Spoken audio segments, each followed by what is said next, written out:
And welcome back to episode 51 of the Unpaid and Underrated Podcast, a podcast by crew for crew. I'm Big Keith, one of your hosts. I'm joined as always by my co-host here, Big Joey. Hey, that's me. And then this week we have special guest, Big Trond. Hello. How we doing, boys? And Big Matt, right? Maybe. He's coming later. Possibly. Usually he comes first, but I mean, sometimes he might come later. Yeah. Only when you're doing that reach around, buddy. Yeah. So this is a special episode for us. We got Big Trond here that I met out in Crew Falls a couple weeks ago. Well, I guess a month ago now, and he sent us a little care package. So this might be the second ever What's in the Box on Unpaid and Underrated.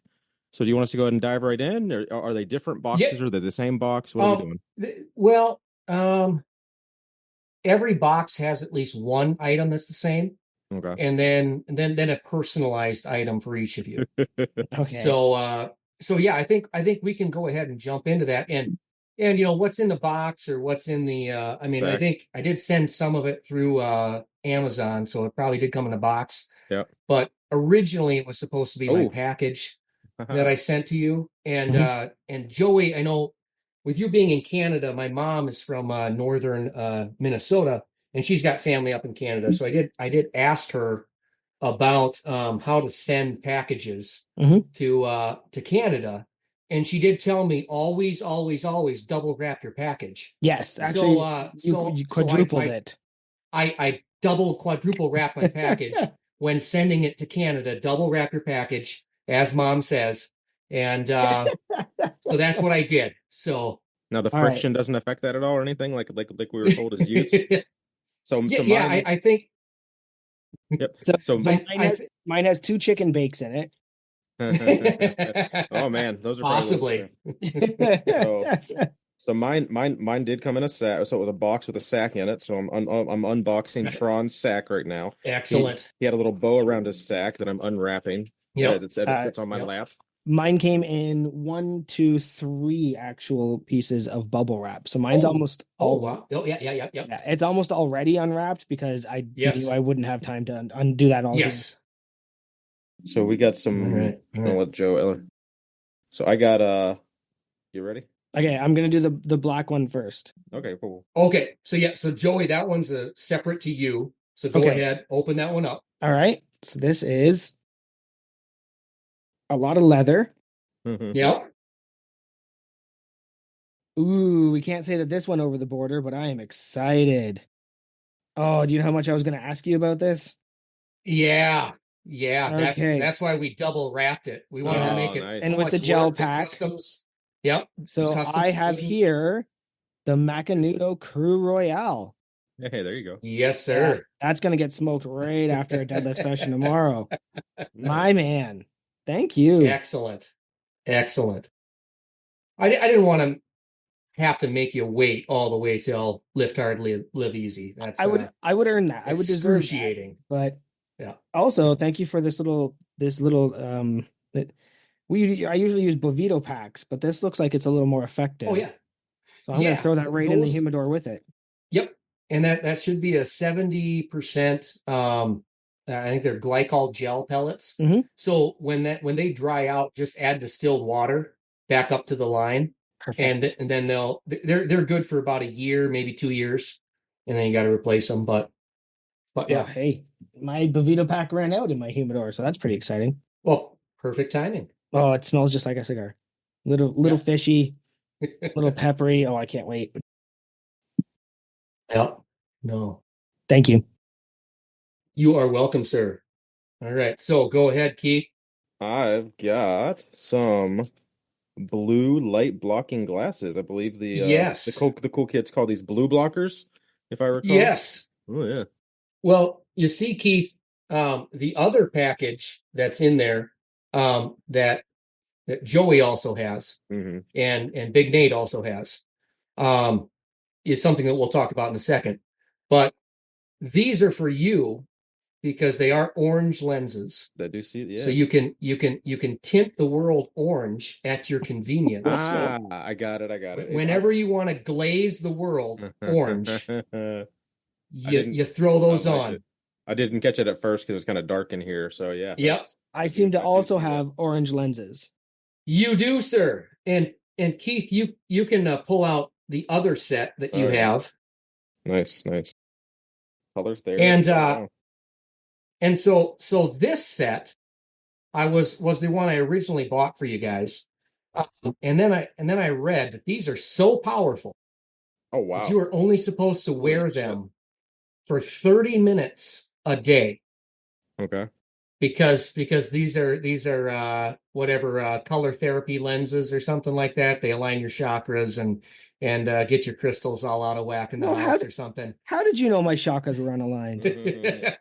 So and so what's funny is the orange color specifically, and there should be a little card in there.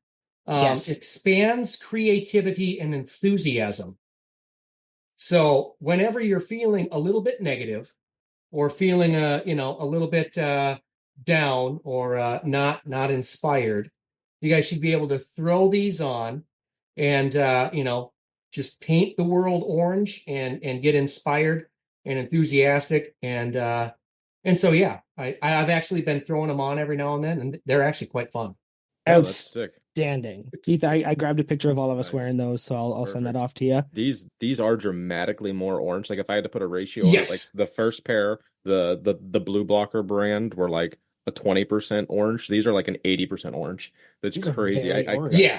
So let's go at 8:45. At 9:15, we have to take these off, or we might take I'm taking mine off now. No. Actually, the orange is actually excellent for getting you set for sleep because it does block all the blue light. Mm-hmm. So it mimics a sunset.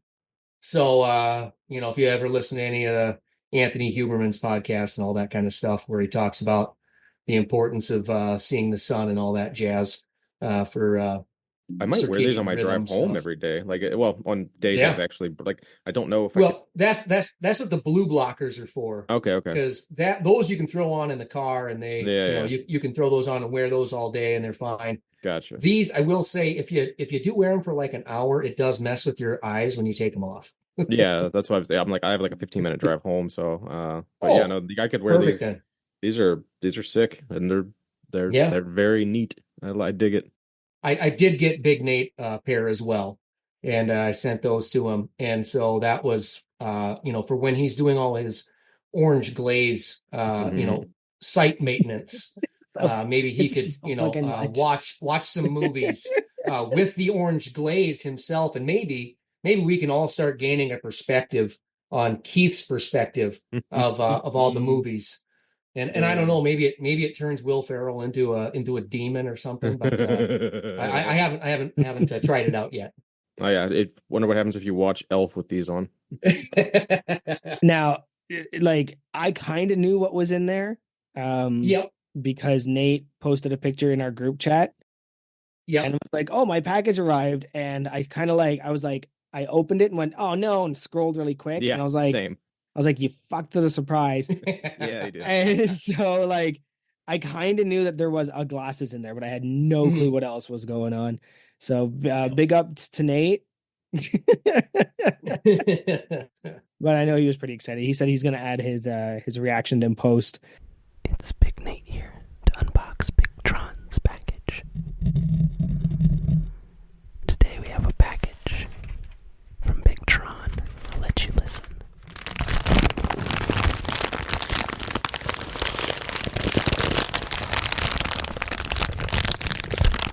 Okay, we're gonna take our first attempt at emptying Trond's package.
It's a note that says, so you can protect your eyes when looking up orange glaze ratings. I can't wait to put these to use. Thanks, Trond.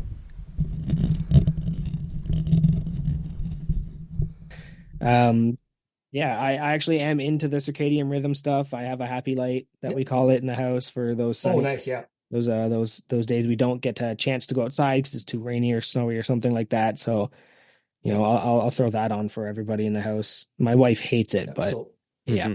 So very, very, very rarely do you use that in Canada then, because I'm assuming it's polar opposite of South Dakota where, it's just sunshine and rainbows like every day. So they are very south of you, so I mean that makes sense. Yeah. Yeah. I always say it's lovely Scottish weather around here a lot lately. Yeah. All right. I have to take these off. They are hurting me, but I love them. Yeah. That's a good drive home glasses. Yeah, I dig them. Absolutely. Oh wow, it is so different when you take them off. Yeah. It messes with you. It really does. Yeah, I got to be careful wearing those. That would actually probably give my wife like vertigo, make her pass out or something for real. Yeah. Get them on for more than a minute. All right, boys. Well, that was a pretty awesome segment. That, like I said, I think that was the Thanks second so much. ever, what's in the sack, what's in the welcome. box, what's in the can, etc. Well, segueing into what is in the can. So this week this is my second week in a row of having something new. So I've got the Trader Joe's.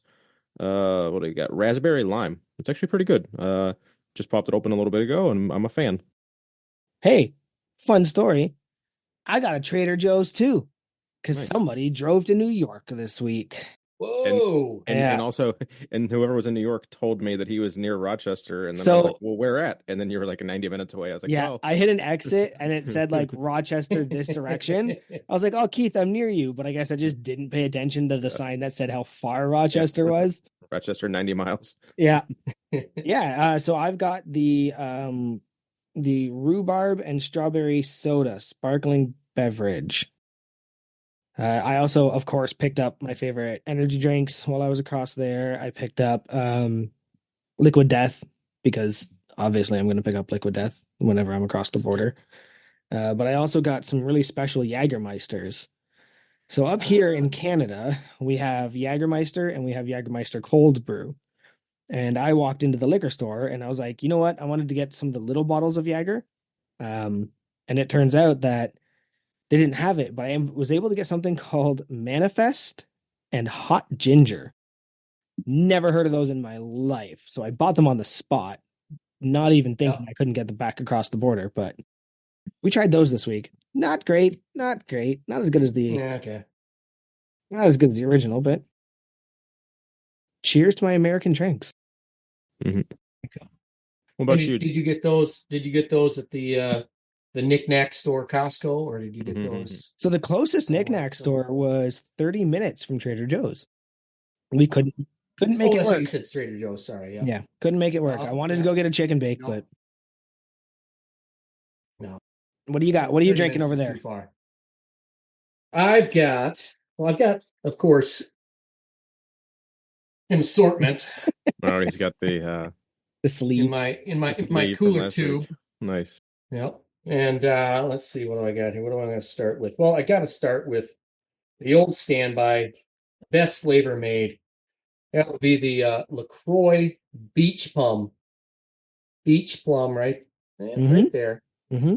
It's a newer flavor that they have, and it's just delightful.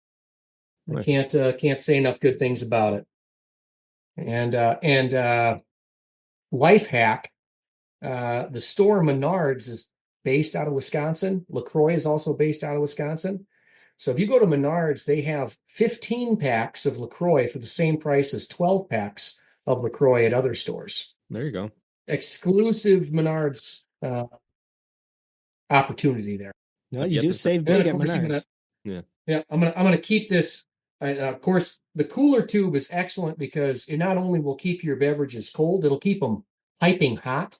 So I'm gonna go ahead and put my piping hot LaCroix into my my Silly Goose koozie and keep that nice and warm as I'm spending the night out in the shed here. So I love that koozie. but what a fight that is for every empty can. I didn't realize that until you mentioned it last week, and I went to go take my can out at the end of the episode and to go to like to go throw it away and go to bed, and I was like, that's staying there till tomorrow. I'm not bringing that. Like you I'm gotta not fighting with that. you gotta jam your finger in a little hole to like loosen it at the bottom, and then squeeze the top like Arnold like. That's the next YouTube content that I want to see Tanner do. It's like a short tutorial on how to properly remove the can in like under 2 seconds safely. But like you use the same video as like removing an ins or knee sleeve. Yeah, you have to put the grocery bag inside the koozie first to help pull out the can. Those baby powder in or something. Yeah. I just pretend every time I'm taking a can out that it's a grip strength event. Yeah, there you go. And and I'm ripping it out, and so it's like the 2-inch hub or whatever grip training thing, and so then you've got to drink more so you can get both hands equally trained. Yeah, and even out. You don't want to be asymmetrically trained. That's just going to be a bad time. Yeah, I think I'm going to just start referring to these as the ins or knee sleeves of drink koozies. That is excellent. and I'll do it now, and then next week Tanner will steal it from me, put it on the main podcast, and then it'll become canon. Yeah. Massonomics original idea. Well, Trond, what are you wearing, buddy? I see a nice big jacket. Okay. I'm assuming that's because you're outside in your cold shed. I'm outside, and this is something that I would.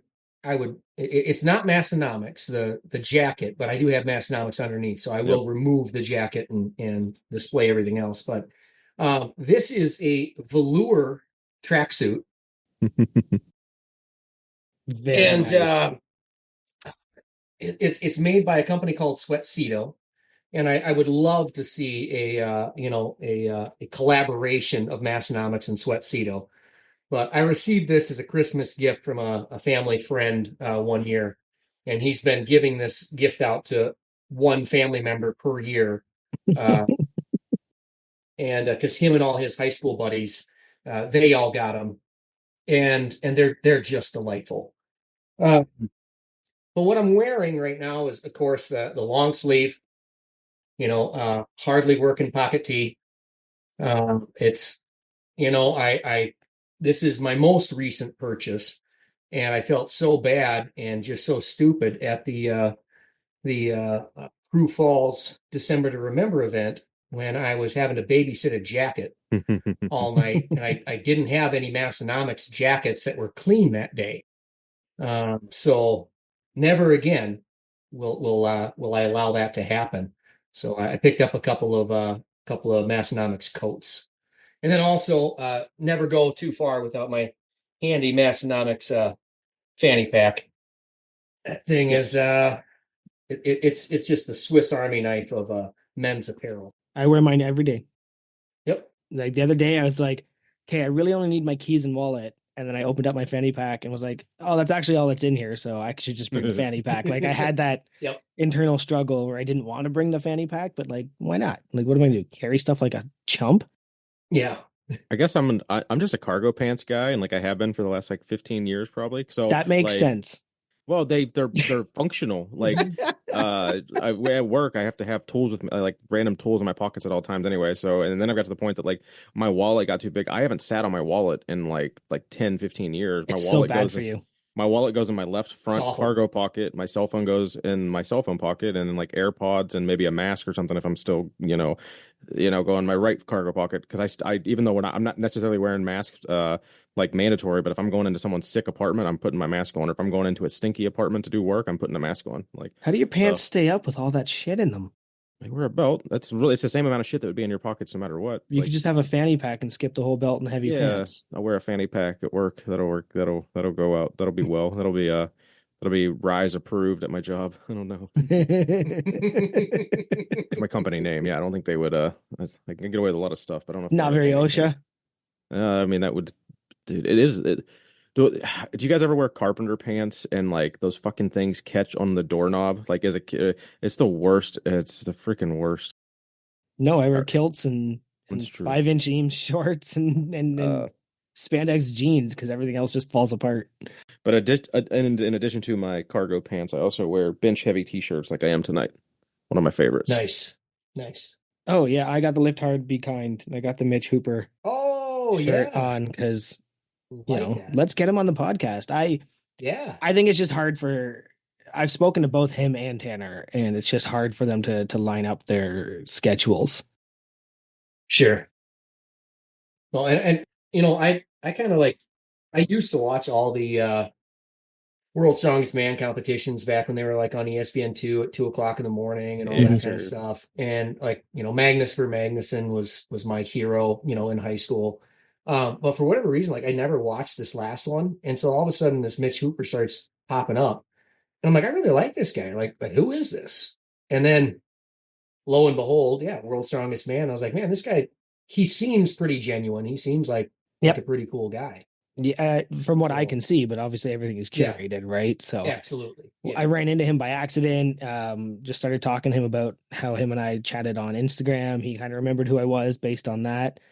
So like, I was at the Arnold that was the first time I'd ever seen him because Big Steve, guest from last week, said something like, you're going to like this guy. He's Canadian and he's probably going to win. And, at the end of when he won that final event, he stood at the top of that ramp and he cracked a beer and he cheered Canada. And it was just like, yeah, okay, I might like him. And, he's a good dude. Yeah. Okay, so Keith, you want to chat about this week's YouTube video? Because I haven't had a chance to watch. I mean, we always talk about it. There's only so much. It was if anyone hasn't watched, I'm sure most people should have seen it by now, but it's Tanner doing a vlog style of his deadlift. So just kind of driving from his house to the gym, his workout, and then kind of leaving the parking lot. My favorite part of the video was at the end where he just kept doing catchphrases of like the t-shirt logos and shit, and just like anything that they've ever said over the last like 8 years as like his sign off. And then like you could tell like it cut away a couple times, and then like you could see like he had to like stop and then like record again like as he thought of something else. So I thought that was pretty funny. But I think he made a reference of like, oh, this is like the Sam Sulek type of vlog, and I'm like, well, not really. It's more like a Massonomics 2015 vlog because we used to do this shit in like 10 years ago. But it was enjoyable. If you haven't watched it yet, go watch it, boys. Yeah, I like Joey. Have not watched it. I got busy at work today and the last couple of days, and so haven't had a chance. But when you were describing it, that was the first thing I thought was like, oh, so Tanner's trying to mimic the Sam Sulek phenomenon of followers, and so he's gonna copy his formula of video. So hard to do. Not a bad idea. No, not a bad idea. But if you make it work. Sam has quads, right? So that's true. That's true. But would he with camo lift shorts on? That's the real question. Yeah. According to Cody, not. Only one way to find out. Yeah. Send him some camo jorts. Yep. We had a quick thing, I guess, when we were doing our predictions. Damager had asked us if I would get a deadlift bar this year. And it's funny that he said that because then somebody was like, okay, but did he order it this year or last year? I actually ordered it on New Year's Eve. So I boned your prediction, Damager, by less than probably 4 hours. I think it was like 8 p.m. when I ordered it. That's funny. And we say that the crew doesn't have any assholes. No. I do have a Texas deadlift bar coming. I forgot to write in the comments that Massonomics sent me, but it was New Year's. No, I do got a question for you, Joey. With I will say, shipping to you, that was an ordeal. Yeah, it's a goddamn menace, is what it is. I mean, I had no idea how many. Like, I literally got a phone call from UPS while I was out hiking on, I think it was must have been the 22nd or 23rd, because I had not put the full invoice in the UPS slip or something. I think I put it inside the package and not the outside slip or something. So that was my fault. But literally got a call on a mountain not a mountain, a hill in the Black Hills. And And I was like, are you guys serious? Like I put the value of what the package is, and it was $30. Mhm. So this is not like this ginormous uh like luxury gift being sold. But my question to you is, if you were to come down to the States and buy a Texas Power Bar across the border, how much more work is that for you to take it back across the border? Like, do you have to pay taxes at the border for it? Do you have to like how does that work? So there are rules, obviously, about what you can declare crossing the border. They will track, and it's the more I go, the more I'm kind of learning this. If you cross same day, so like when I went to New York 2 days ago, I kept detailed receipts. And when we're coming back into Canada, they say anything to declare. And they ask you the typical, where'd you go? Where do you live? How long were you gone? What did you buy? And I was like, $358 worth of, miscellaneous pantry safe groceries and alcohol. How much alcohol, sir? 3 containers equaling roughly 2 liters. I'm sorry, was that liquor or beer? It's all liquor. And they type it in. But technically, at any point, they could say, you owe us this much to bring it back. Because when you haven't been over for 24 hours, you actually have no right to bring anything back.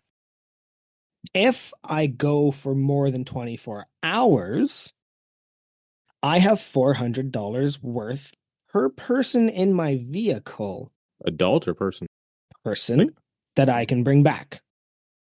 So I could claim $400 in children's clothes for each of my children. And so if I was to just drive across the border, and I've thought about it, just get shit delivered to Keith and come pick it up. Like, it's a 3-hour drive. I do once a quarter. Fine. Who cares, right? Sure. But like the shipping on the Texas Deadlift Bar was $100. Mhm. And that doesn't include any customs or anything like that. But I don't think they're shipping fast enough to get me customs. I think they're shipping ground. And when you ship ground, you don't usually pay customs. But it also just like, it's a damn menace. Like, I paid $30 in shipping for Deadlift Till I'm Dead shirts, and then an additional $30 in customs fees. But I can order $200 worth of supplements from Ghost. It'll show up in 2 days, and I don't pay a thing. And Massonomics will ship me $100 worth of t-shirts and stickers and koozies. It'll take 2.5 fucking weeks. I don't pay a thing. So I don't know. Sometimes it's just, I think person to person also, I haven't looked at the manifest. I don't know if you put cigar on there. I didn't. No, I that was didn't. smart. I said you got 2 sunglasses. Sunglasses, candles is usually how you want to hide cigars in shipping like that across the border. But that probably would have caused a few problems as well, because any controlled substance like that. So yeah, shipping to me is not great. And I got somebody trying to send me something right now, and I'm like, okay, good luck.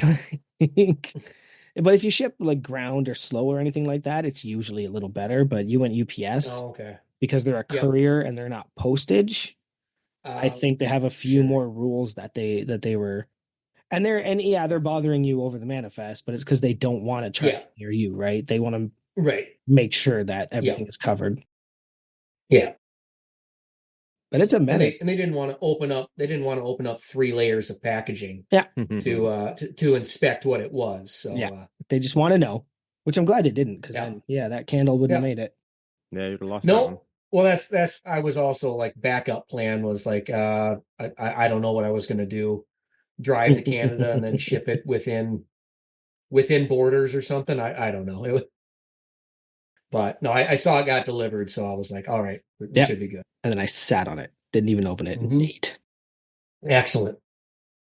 Okay. What is IG maintenance? You got I was kind of announcement? No. So I had some a fair amount of downtime over the last week or so where I was just fucking around on my phone, and I've been on my personal account. I've been purging fucking people that I follow left and right. But that's not really where I was going with this. That was just like it got me in the mindset of like just trying to clean up my follow list and my follower list a little bit. So on our Instagram, the unpaid and underrated one, like I was trying to go through a lot of them and like just make sure we're following Crü back, because like we get a lot of random follows that are just like not Crü. So trying to figure out, decipher who's Crü and who isn't has been kind of a challenge, because especially if there's only like, if you only have two mutuals, I'm like, are you Crü or are you a Crü's buddy that just likes our memes or something? So I don't know. I don't want to waste a follow back on you, and like no, if it's just like, What do you mean waste a follow back? Just no, fucking because follow people. no, well, because it was funny, because like Big Hot, when he was starting the Orange Glaze, he just assumed everyone that we followed back was Crü, so he was making highlight reels for people that we followed that weren't Crü at all, and I just found that to be so, like, I don't know, I would like when we're on that page to be like 95% Crü, and then just like a couple random people, like not a shit ton of random people, because that would just ruin the feed. But anyway, when I threw up the whole who wants to be on the podcast this week or this year, let me know, yes or no or whatever, and I had like 10 people that I didn't recognize, and I was like, who the fuck is this? And so I literally like copy and pasted the same text to like 20 people of like, are you Crü or something to that extent, and then like, verified if they were or weren't. It was funny because I did get some responses like, it's like, no, but I've been thinking about doing it. I'm one was like Tommy's high school buddy or something, and he was just like was randomly following the podcast. He's like, I really support the company. I just haven't dived into Crü. Maybe 2024 is the year. And then just like the random conversations I had with like a dozen people over a couple days, as I was trying to basically build up the Google Sheets backlog of who I want to have on the podcast, just because I don't want to go into the year and only have like 10 people, because I literally had like, I was down to like 10 people that I was going to ask. So I got that built up to like 50 now. So we're damn near good for the whole year. Thankfully. So I just thought that was funny that I had to like literally DM people to ask if they were Crü, and got mixed results on some of them. There's a few people that I randomly followed because like you posted like, oh, upcoming, and I didn't know any of those names, so I had to follow a bunch of them. Yes. And then I was like, oh, I know you, but like I didn't know their Instagram. I only knew them from Discord, and that was pretty funny. And then some of them know me already, but for some reason never followed me already. So I know it's funny that I joke every week that I'm like, if you're listening, you're already following me. Apparently, that's just not true. No, it's not. And I'm being a cynical jerk.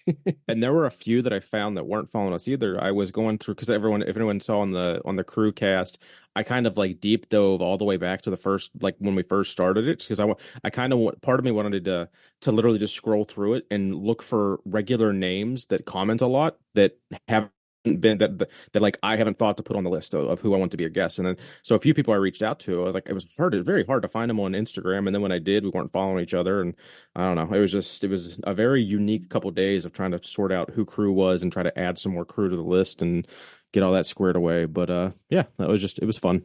Even Steve said yesterday or 2 days ago, he was like, I have so many follows since being on the podcast. Good. And I was like, this is the Crü effect. Yeah. And it's why I always, harp on people, like, put your damn Instagram in your Discord profile. It's so easy, and we'll all be able to network so much better. So when we actually meet each other in person, it's not awkward, because you've been friends on Instagram for a year. Yeah. All right. Let's rate last week's episode with Huck Finn. Full disclosure, I haven't listened to half of it yet. I got through Huck just describing what Lamplighters is. Yeah. And they're talking about the Arnold, I think, is when one of those either go in that order or the opposite order. But like I said, all of my driving has been with children in the car, and you are not A, listening to Huck Finn with children in your car, or B, listening to anything that you're required to listen to with children in your car. The first thing I did is I put it on because I had about 15 minutes of silence driving back from New York, and I was like, oh, okay, they're asleep or distracted. I'm going to put on Massonomics. And as soon as it started, my son goes, Daddy, they're talking about your podcast. What are they talking about? I was like, lick anything else right now. That's funny.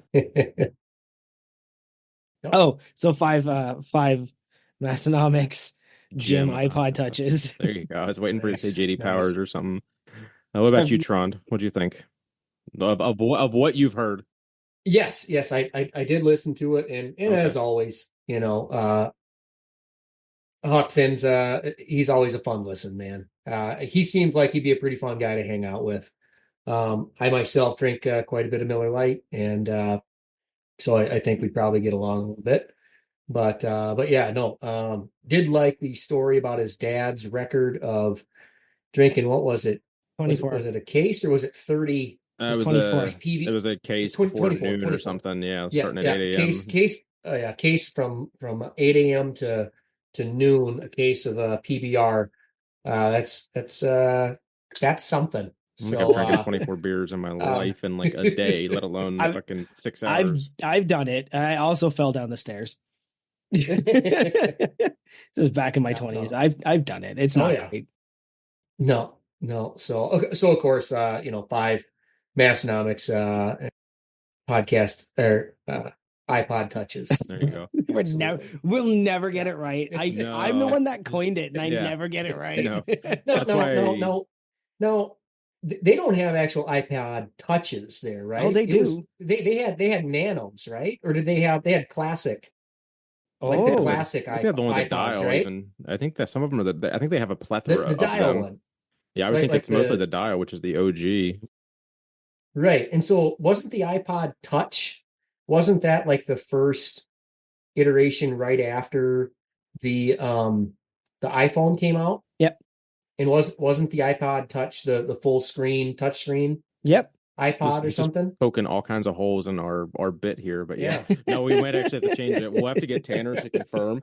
So Tanner, we need a picture of all the iPods there, and whichever one's the most dominant one is what we'll end up renaming the segment, I guess. Yep. But I'll go ahead and dive right in on mine. I've been a loyal Huck fan, follower, and listener for years. I'm probably one of the few guys that are in Crü that have listened to every single podcast that he's done on Let's Get Stupid. So to me, it was like it all kinds of mixed together, especially this week because Huck does Let's Get Stupid, and he does his own podcast, Huck Finn Barbell Show, which is very sporadic, but when it does come out, they usually record the night before and put it out the very next day. So both of Huck's podcasts came out before the Massonomics podcast. So I already listened to him on 2 separate podcasts over the course of like 3 or 4 days, talk about his experience on the podcast before I even heard him on Massonomics podcast.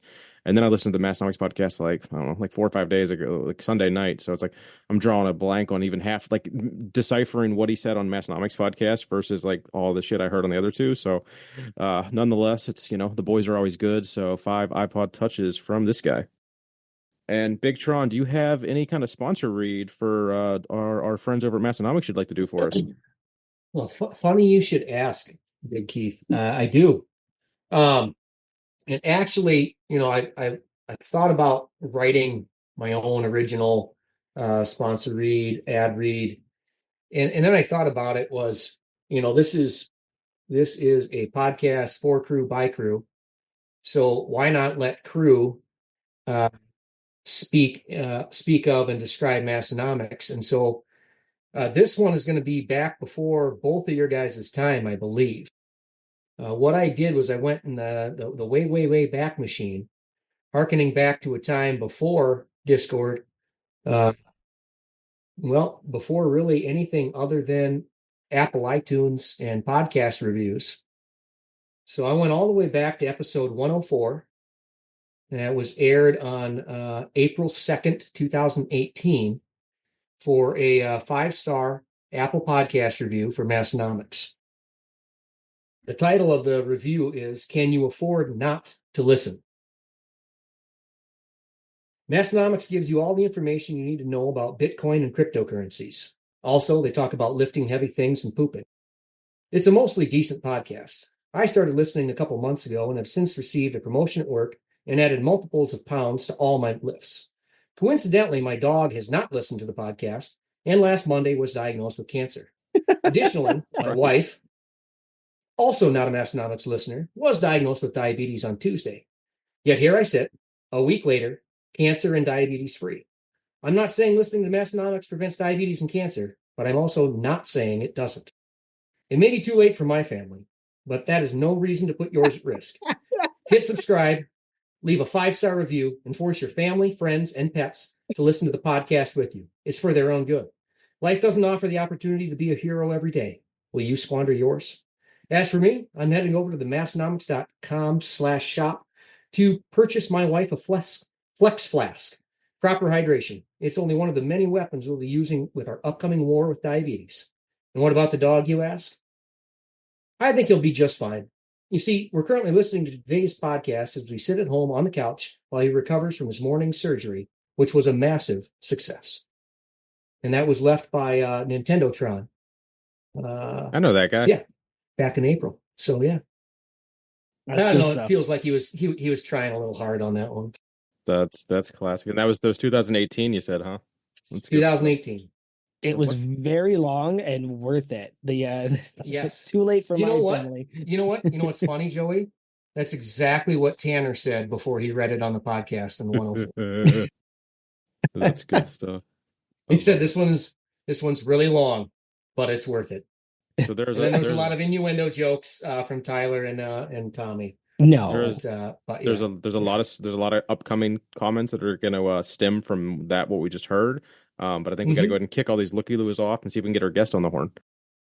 Good idea. And then we can dive right in with that. So let's see. Everyone's kicked out. Yep, he's got everyone kicked out. So Big Trond, is that you, buddy?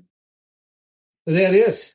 Well, welcome to the Unpaid and Underrated Podcast. Let's go ahead and dive right in. So as we just found out, you've been a loyal guy back since 2018 and before. So, how did you find Massonomics prior to that? How long have you been listening before you left that novel of a review? Well, all right. Well, there's two stories to answer that question. The first story is, when did I first hear about Massonomics? The second story is, when did I first start actually listening? And the first story about when I first heard about it was, and I don't remember the year. So it was prior to 2018. Yep. But I was at a classmate of mine, her wedding. And so it was back home. And so there was a lot of us all there. Where's home? Just where's home? Home is Aberdeen, South Dakota. Got it. Okay. Yep. Northeast, western South Dakota. So, or no, western northeast South. And so it was at the Ramkota. And so anybody that had the misfortune of staying there for Jackson Ginger did.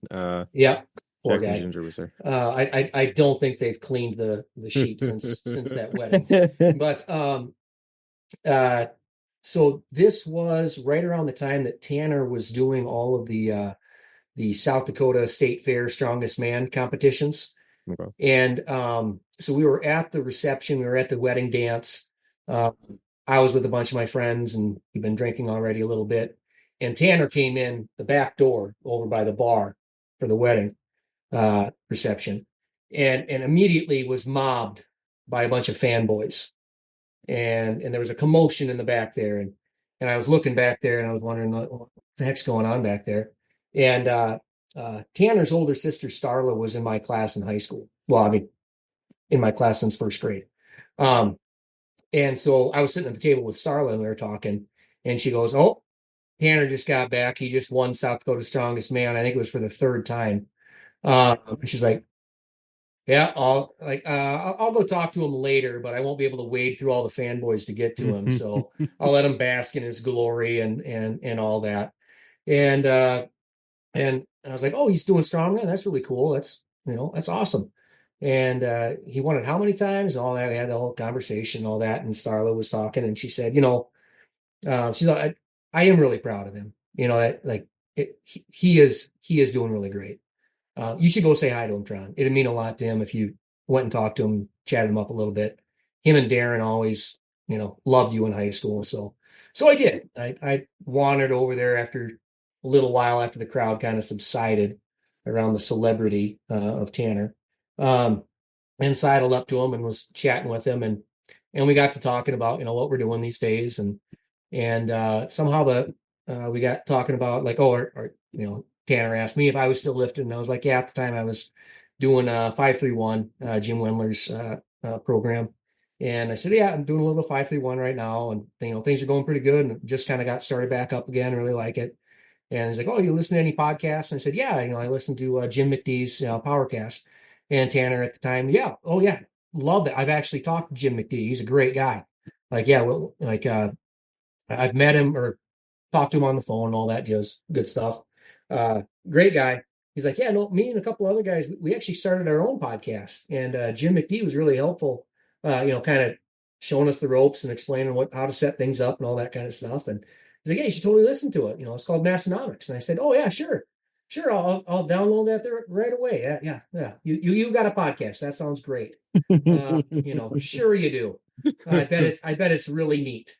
And walked away and never looked into it again. Of course. Yep. So fast forward to 2018, and the Jim McD podcast hasn't been posted for, I think it was going on like 3-4 weeks or something like that. And I was trying to figure out what the heck's going on. So I started Googling and found a Reddit post in, I think it was powerlifting subreddit or something. And it was, Massonomics breaks the news. Powercast is officially over. So then I hopped on my podcast downloader and looked up this Massonomics and found the episode. And I think it was episode 90. Let's see, I got it written down here. Episode 95. And so I downloaded that episode, started listening, and got the info that the Powercast was officially over. And as I'm listening, I'm just thinking, man, these guys sound like they could be local or something. This is kind of crazy. And I listened to about half the podcast and turned it off and had to go walk the dog. The one that got cancer, and came back a couple days later and was listening to the rest of the podcast. And I just kept going, man, these guys have to be like in Minnesota or North Dakota or something. Like this is crazy how familiar they all sound. And then they start talking about the state powerlifting meet in Sioux Falls and Rapid City. And I was like, okay, who the heck could this even be? And then it took until Tommy dropped Tanner's full name for me to put 2 and 2 together and realize that, oh, this was the podcast that Tanner was talking about, whatever, 2-3 years or whatever, 2 years ago, when I first heard about it. So I promptly went back and listened to the entire backlog as I listened to the new episodes as they came out. And so I think that was, it was a few months later that I then wrote the review and I made my first purchase, which was a original, Weekend Warrior lift shirt. All right. It's got some age on it. I almost wore that one. This one. Yeah, this one's got some age on it. It's been washed a few times. Got the lift shirt for anyone not familiar with the Weekend Warrior term. Yep. So, and I completely forgot about that term until I was going back to listen to those podcasts. Yeah, they used to drop it all the time. I don't think they've said it in like 5 years. Yeah, and because I was trying to find the text for that review that I left because for some reason Apple doesn't have it still posted. They have the other 2 podcast reviews that were read that day on episode 104 for anyone who wants to go back and listen. But yeah, mine's not on there. I couldn't find it anywhere, so I had to texted Tanner and asked him if he had any texts of that that review saved anywhere, and he didn't get back to me right away. But then I found it, so I had to listen and transcribe and get it all down. So hopefully I was accurate to the original, but it might have been slightly deviated with some of the contractions and things. No, I'm going to dive in here. So when I met you in Crü Falls, I think I did briefly ask about kind of like, I kind of knew the story that when you first started listening, you didn't realize it was Tanner's podcast, and I got a really good kick out of that.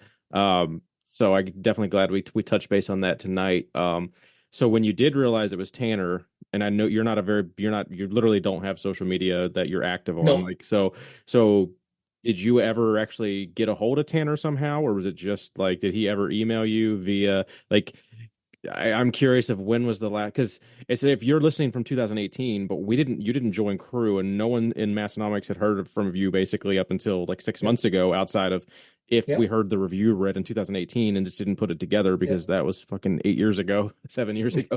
So like, I want to know, like, so from the time you left that review till the time you joined Crü, what was your interactions with Tanner or Tommy or Massonomics or anything like? Did it exist? Virtually no interaction. Okay. I continued to listen. I continued to listen. And I can't remember what was it. It was, oh, I know how I got Tanner's contact info again. It was a couple summers ago. It was my 20th high school reunion. And I went back for that. And Darren, Big Darren, who was Tanner's close friend in high school, he was there. And so we were talking, and Darren gave me Tanner's contact info so that I could start texting him and stuff like that. And so I'd say it's about 2 years ago I got that. And then I think, I was still listening, never really reached out until it was the big sale, the sale so crazy they should have been committed, that I just kind of decided, I should buy some more stuff. I like a lot of the stuff. I haven't bought anything in forever. Like, I should just buy a couple t-shirts, I had my eyes on a headband, and I was like, I should get some of that stuff. And so then I did. And then I noticed that you got 50 cents back for every purchase that you made. And so when I had made my first initial purchase, I think Tanner had texted me because Darren had given Tanner my cell phone. And Tanner, just texted out, it's, Tron Peterson, that's a name I haven't heard in a long time, that whole spiel. And so we started chatting a little bit, and I saw the 50 cent thing. And so then I went on and proceeded to make 7 individual purchases so that Massonomics would pay me back $3.50. Also that I could be texting Tanner the whole time I'm making the purchases, and then text the joke of it was at the I think it was what was the text? It was something like it was after the 7th purchase that Tanner realized he had inadvertently given or he had inadvertently not been talking to his old high school friend, but really a 70 million year old crustacean from the Protozoa period. Loch Ness monster. And he had inadvertently given the Loch Ness monster $3.50.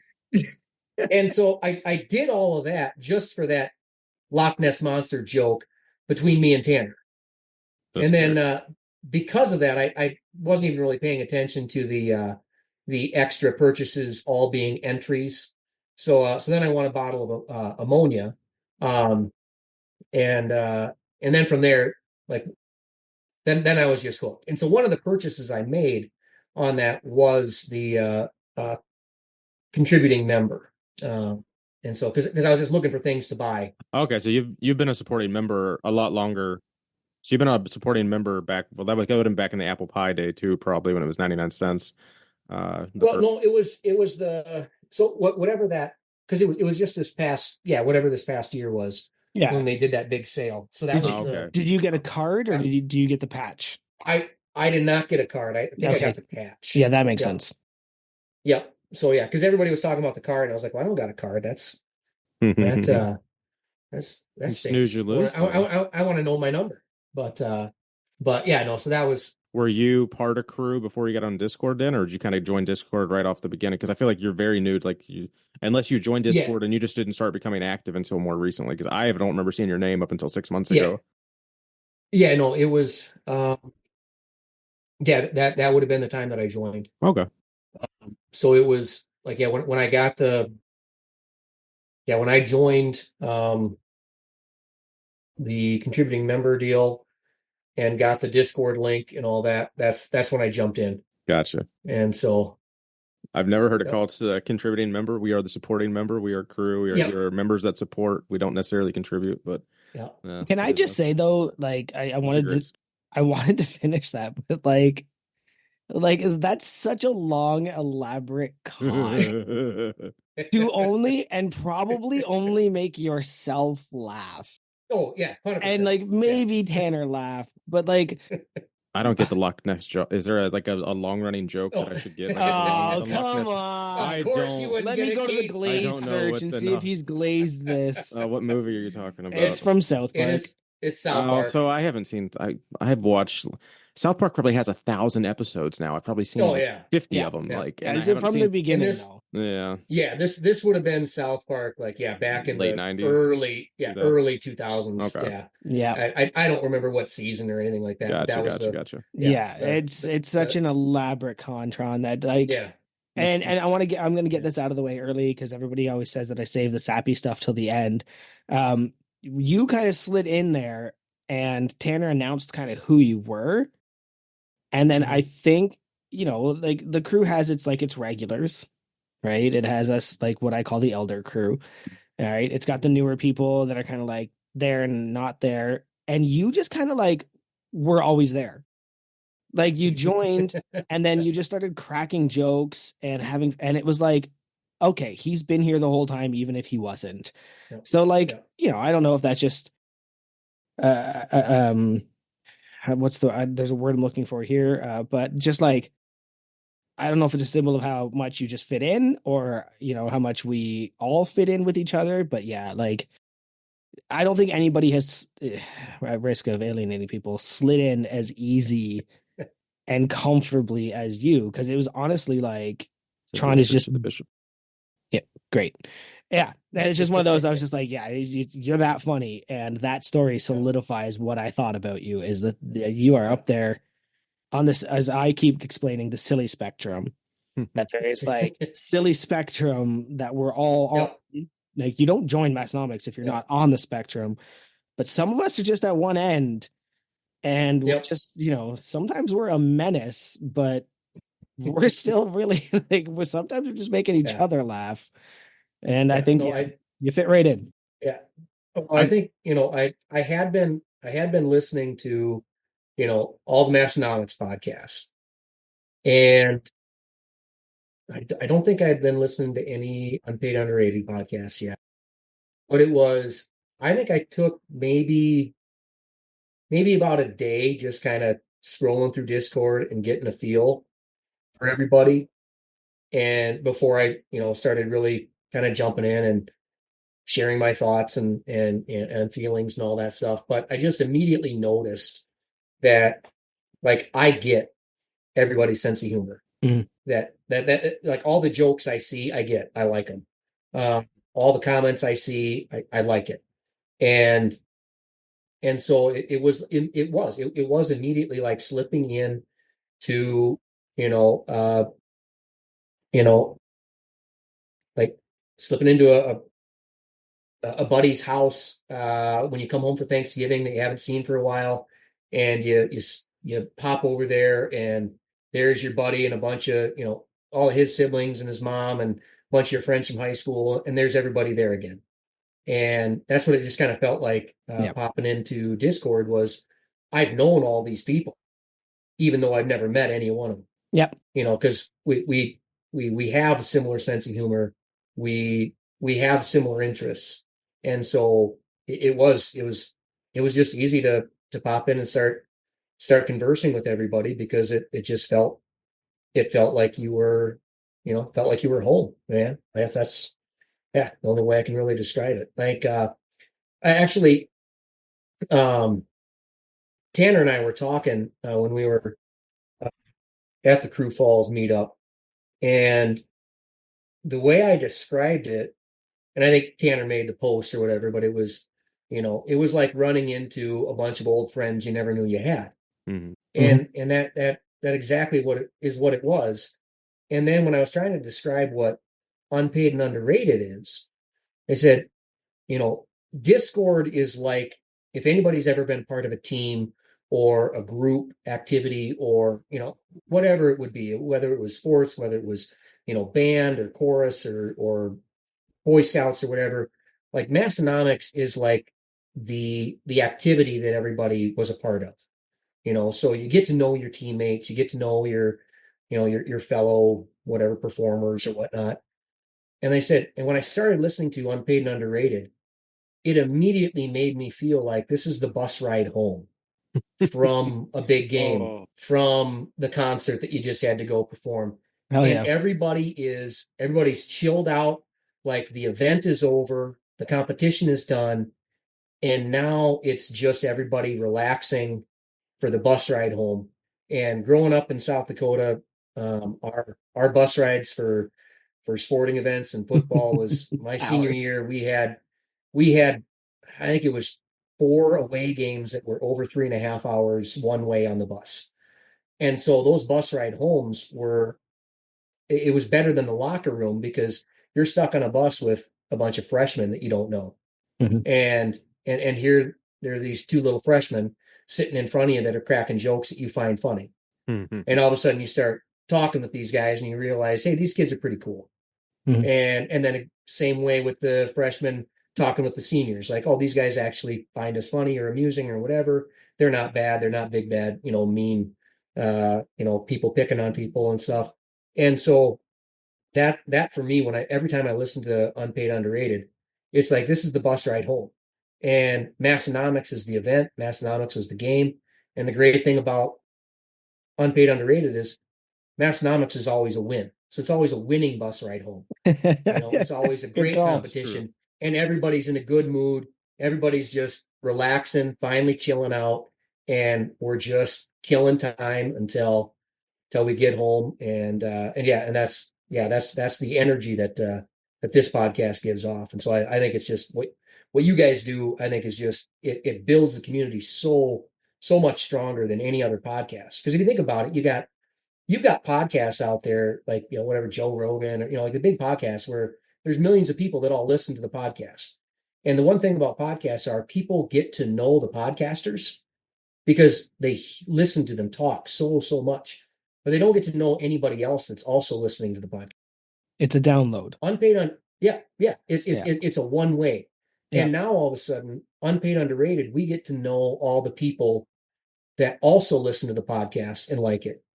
And all of a sudden now, the conversations that you have in Discord, you feel so much more familiar with everybody else that's been on Unpaid Underrated. And it makes the community that much more rich and just inviting and everything. So yeah, I want to say like this is what really pushed me over the edge to come to the December to Remember, Crü Falls event, was having listened to a few people that were on Unpaid and Underrated. Then I got to know, like, oh, these are the people that are going to be showing up to this event. Like, I'll be comfortable with these people. So I should come check it out and kind of get out there again and just start interacting with people again. So yeah, it was talk about getting a little bit sappy and all no, that. That makes us happy. That's the, like, I've heard it summed up a couple times with that. I don't think I've ever heard it summed up like that's the bus ride home after a win, like, and just the whole, like what you mentioned, like, just that's why you were more comfortable going to Crü Falls. I've been telling people that for like the last 8 months. Like, that's literally paraphrase exactly why we do this, exactly what I want. I want to just grow our community and make our community tighter and stronger. And there's 300 of us, but it's like there's only like 50 of us that are like tight. I want to get that to be like 100 of us that are tight, Mm-hmm. Like, that is the goal. It's like every episode that passes that we might get a new listener, like, that's like a whole new world of like sub Massonomics culture that's like still relevant to Massonomics. So if you're a fan of Massonomics, you could kind of get into our podcast, I feel. So I dig it. I really appreciate how you put like all of that.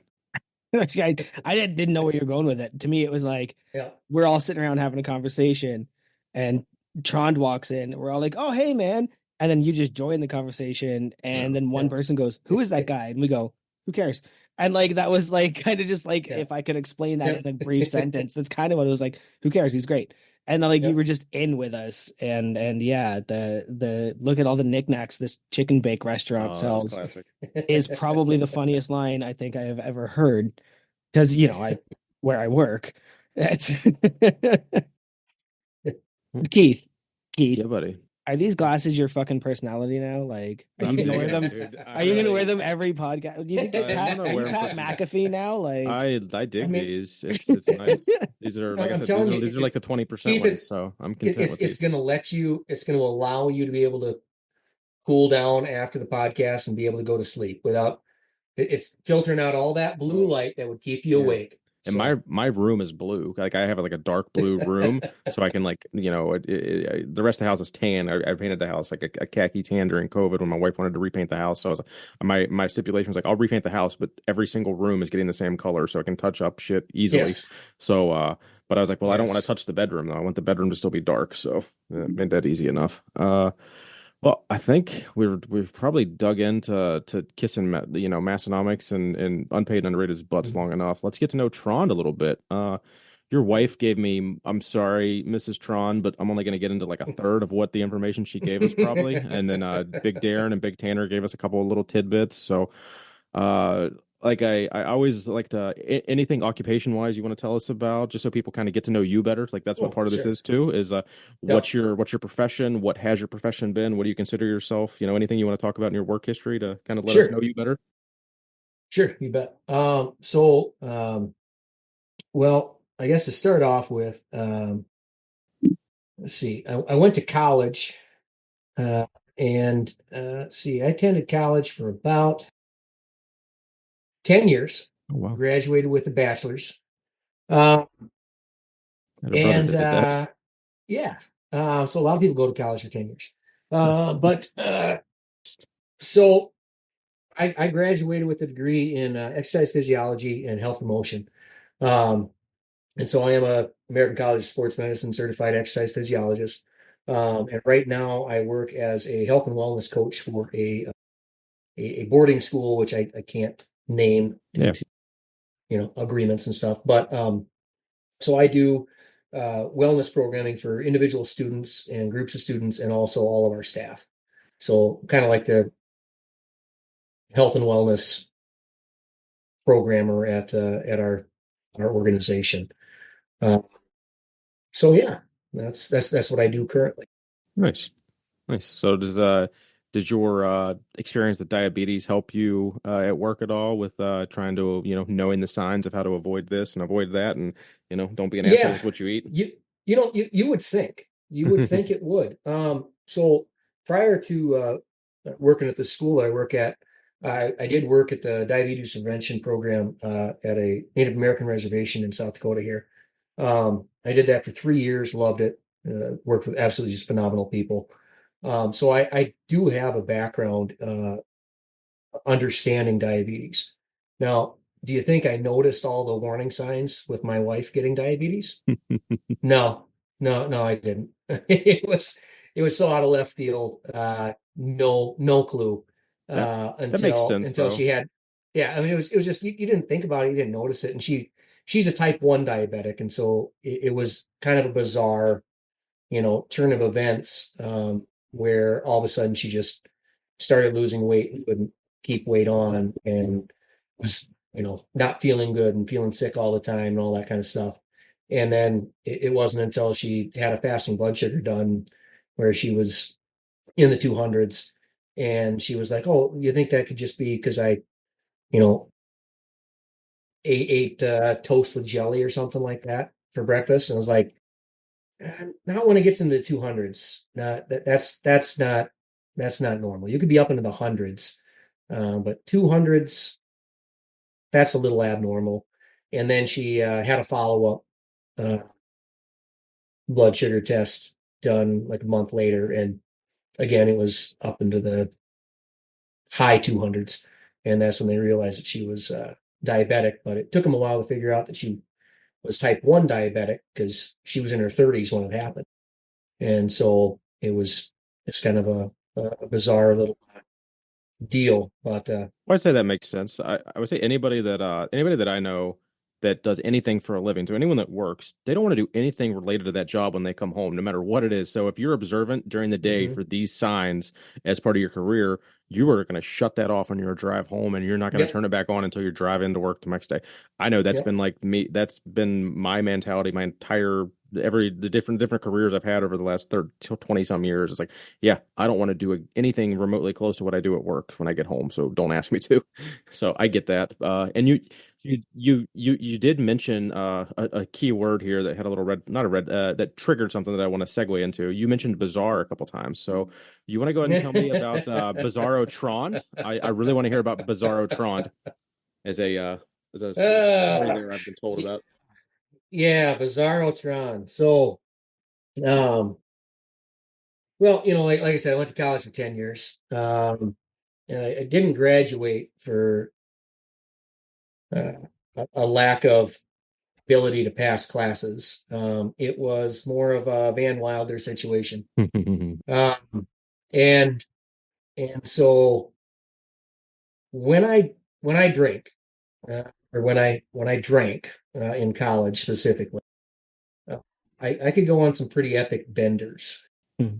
And at a certain point, Trond would kind of cease to exist, and this alternate Trond would take over. And my roommate in college used to be able to kind of tell the shift happening. And BizzaroTrond will basically just, he takes over when I black out.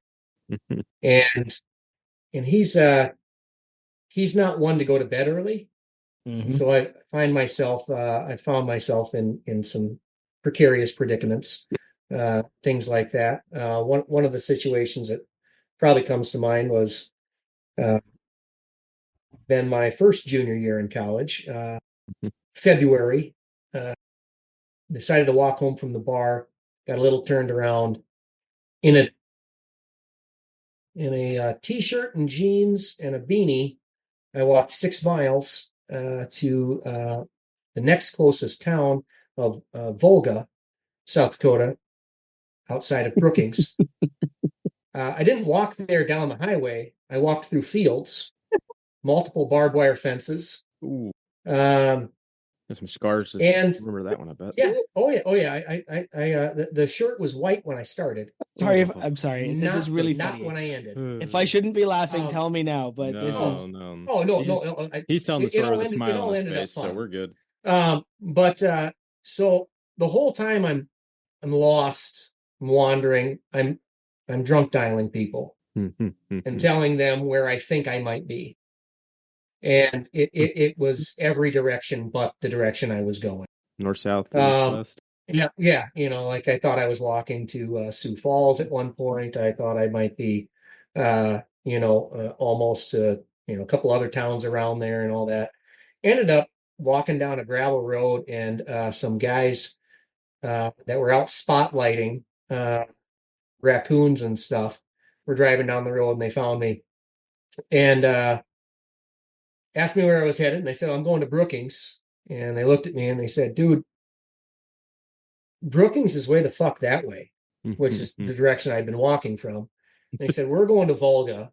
We can drop you off in town at the bar, and you can hang out there until your friends can come pick you up. And I said, okay, great. And hopped in the pickup with them. They dropped me off. Bar was closed. So I, of course, sitting on Main Street, again, February in South Dakota. I don't know if you've been familiar with the breeze here. Oh God, it's miserable. And finally, my phone died, but I had finally gotten a hold of somebody and told them I was in Volga. And so I'm sitting on Main Street in Volga, and some buddies come driving up in a pickup, and they pull up right in front of me. They hop out of the car. I say, Trond, get in, let's go home. I hop in the car. I look through the front windshield. There's a 24-hour laundromat that I'd been sitting in front of the whole time. Open, heated, lights all on. Nothing. Oh. And so away we went back home. But yeah, so BizzaroTrond's not like a violent guy, or he doesn't get into fights and anything stupid like that. But he does odd, bizarre things, and then I have to figure out what he was trying to think when I come to the next day. So, but BizzaroTrond hasn't come out in quite a while. So. Well, that's good. That's good. I don't do things like that very often, but yeah, I hear you, I feel you, I understand you. Like New Year's Day, I woke up on the couch, no pants. Yeah, and I woke up and looked to Morgan's. The hell are my pants? And apparently that was like the funniest thing I've said in a long time, because nobody knows. I guess I went to the bed and the bedroom was too hot or something. So I went and slept on the couch in no pants. And it's just like, that hasn't happened in years. Yep. But that's the bizarro decisions you make where you're just like, this bed is too much. I want to sleep on the couch. And I hear you, man. Now, does BizzaroTrond come out sometimes where you buy gym equipment and hide it from your wife? Is that just like a remnant of?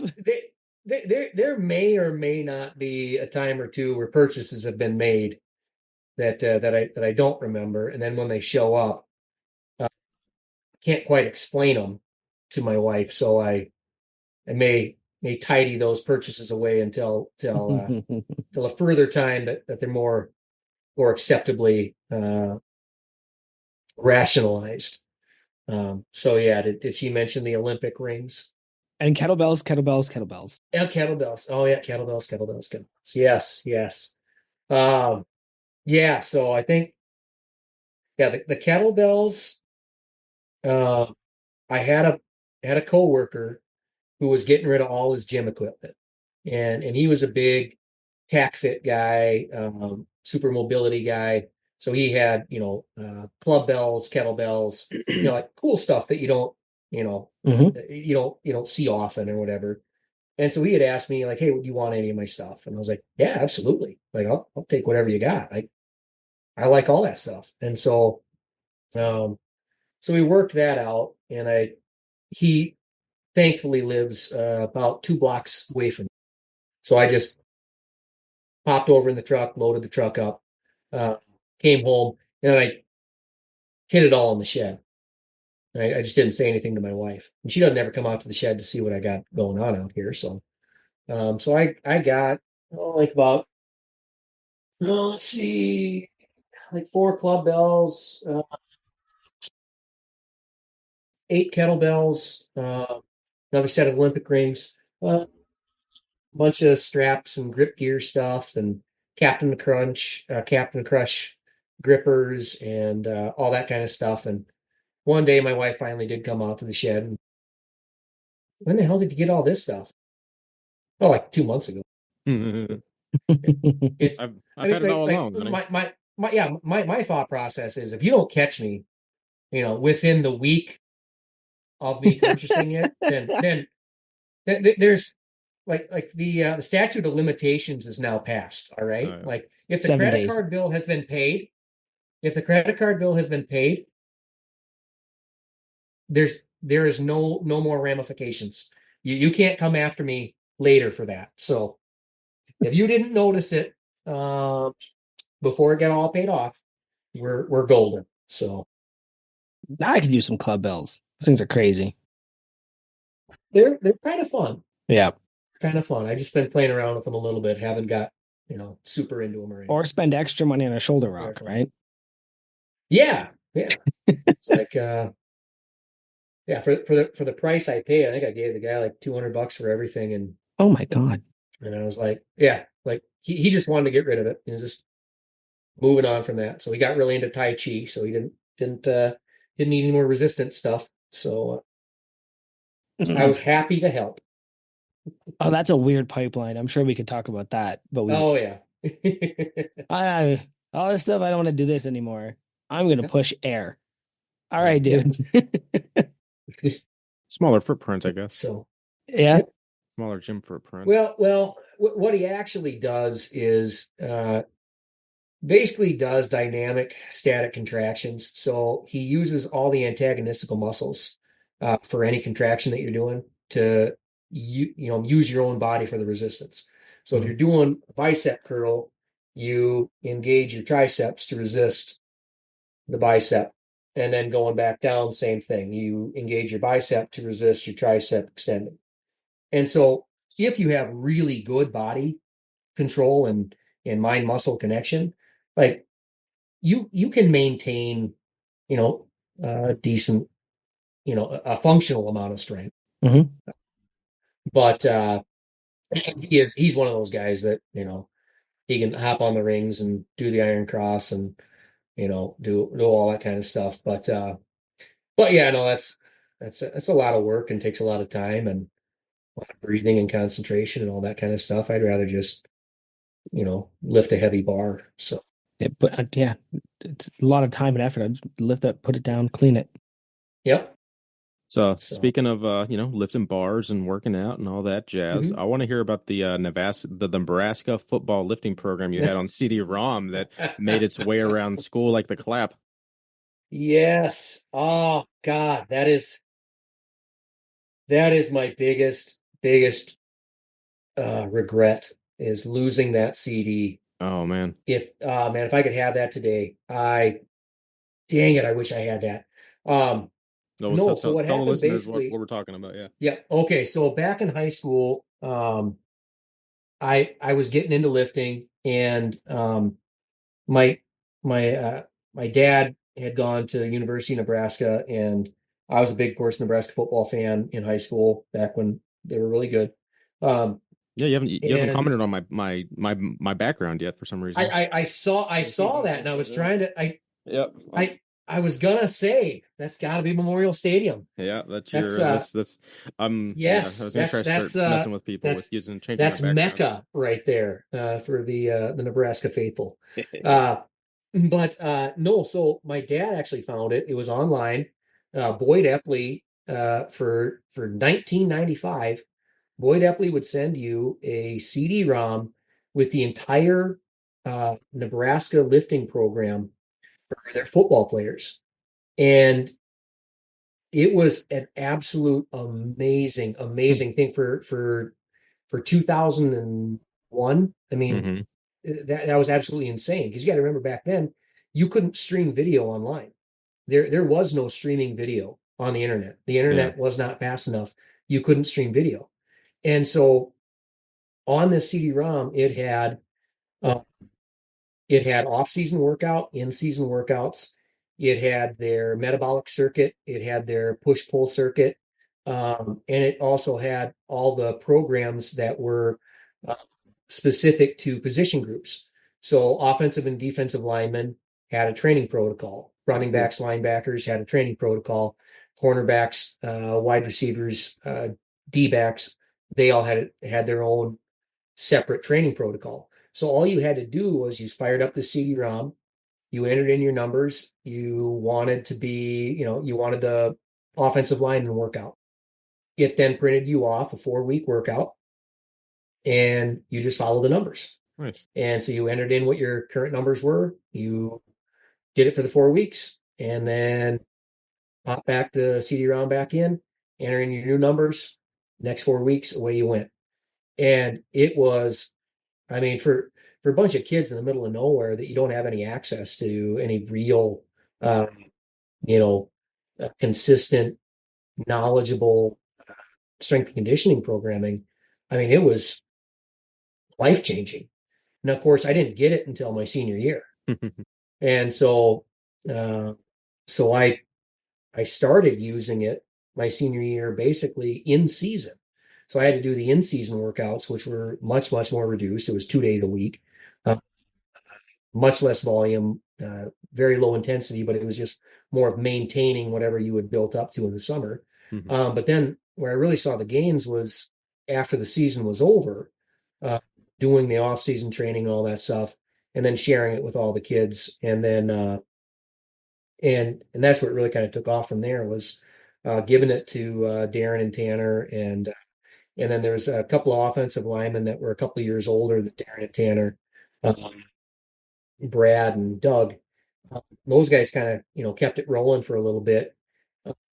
But I like to think that, my senior year, we lost out in the third round of the playoffs. After that, the next year they went to the Dome, state championship game.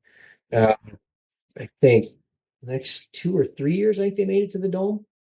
I know Tanner and Darren and those guys, I think, made it to the Dome. So I like to think that, just the access to any sort of competent strength and conditioning program in high school allowed those guys to be successful Nice. Yeah, I on remember the gridiron. within the last year or so, Tanner had shared either a video or a link to it being replayed, but like like the 2003 or 2005, whatever it would have Yep. been, like a high school state Yep. championship. And it listed as like, he's like 6'3", 215 or something, whatever he Yep. is. Yep. Now, and I never he talked about it before. You guys play like, is it 7-man or 9-man ball out there or something? It's not 11 on 11. We play 9-man football. Okay, tell me about that real quick. At our school. I mean, we do have 11-man football in the state of South Dakota, but the smaller So schools play 9-man. are there two state championships then, or so everyone in like the lowest division is so 9-man. You're never going to play an 11-man team or anything, and anyone in your you might play them like in an exhibition or something like that. Yeah, but sure. like the JV teams will play like in jamborees and stuff, and you'll play against an 11-man team. But basically, with 9-man football, offense is really simple. All you do is remove 2 tackle. Okay. Otherwise, offense is exactly the same. So offense is really easy to transfer from 11-man to 9-man.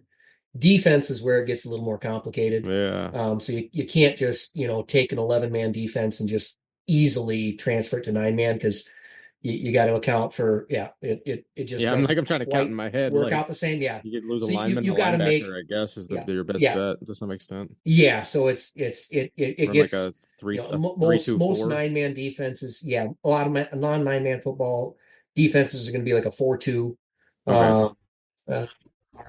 or sometimes a 4-3, or and there are 3-man fronts and stuff like that, but it just all depends on the players that you got. Interesting.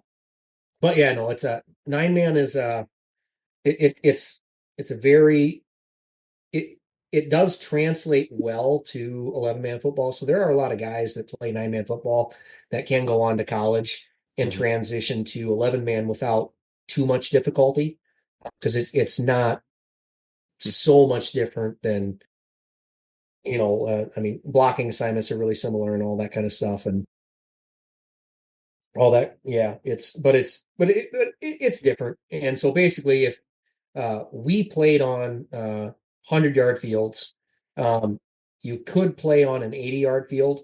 It'll be a reduced size, so 80 by 40, I think. That was legal, but most schools played on 100-yard fields. So basically, 9-man football, you just got that much more space. If you got anybody with speed and they could get the corner, it was just a track meet. So, a lot of our games are pretty high scoring for our side, but yeah, no, 9-man football. Yeah. Like a bunch of my buddies. So I went to South Dakota State University, and I was in the football players dorm because my roommate was thinking about walking on.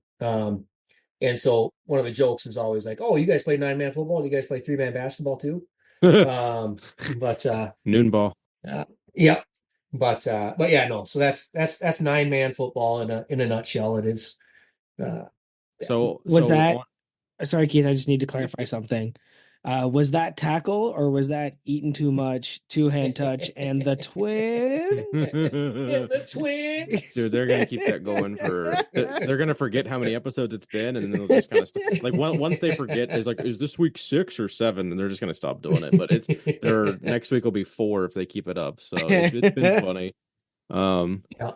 So after any of these football games, did you ever do anything? Actually, no. Here's was it fuck, what the hell was your alter ego, Dare or Bizzaro? Bizzaro? Yeah. Sorry, do you not know what Bizzaro comes from? No, it's from Superman. I get it. All right, cool. Yeah, Superman. So was it Bizzaro? Superman, Bizzaro. I hope it wasn't BizzaroTrond. I thought it was a good idea to steal Darren's sister's car. Is there? No, that was just regular Tron. So one thing we did take pretty seriously in high school was none of us drank during season. That was a we didn't drink or smoke or anything like that during season, because we never had to sign any any pledges or agreements or anything. It's just we wanted to do the best that we could, and so the culture of the locker room at the time was nobody's messing around and putting the rest of the team in jeopardy for being selfish and wanting to go be stupid. So it was never that. But in high school, one of the things that I did enjoy doing was messing with my classmates. And so one particular night, yes, Darren's sister, uh, had left her keys somewhere that I had access to. I can't remember why or how. So anyways, I got her car and we were driving it around town, which is I think population about maybe 100 people.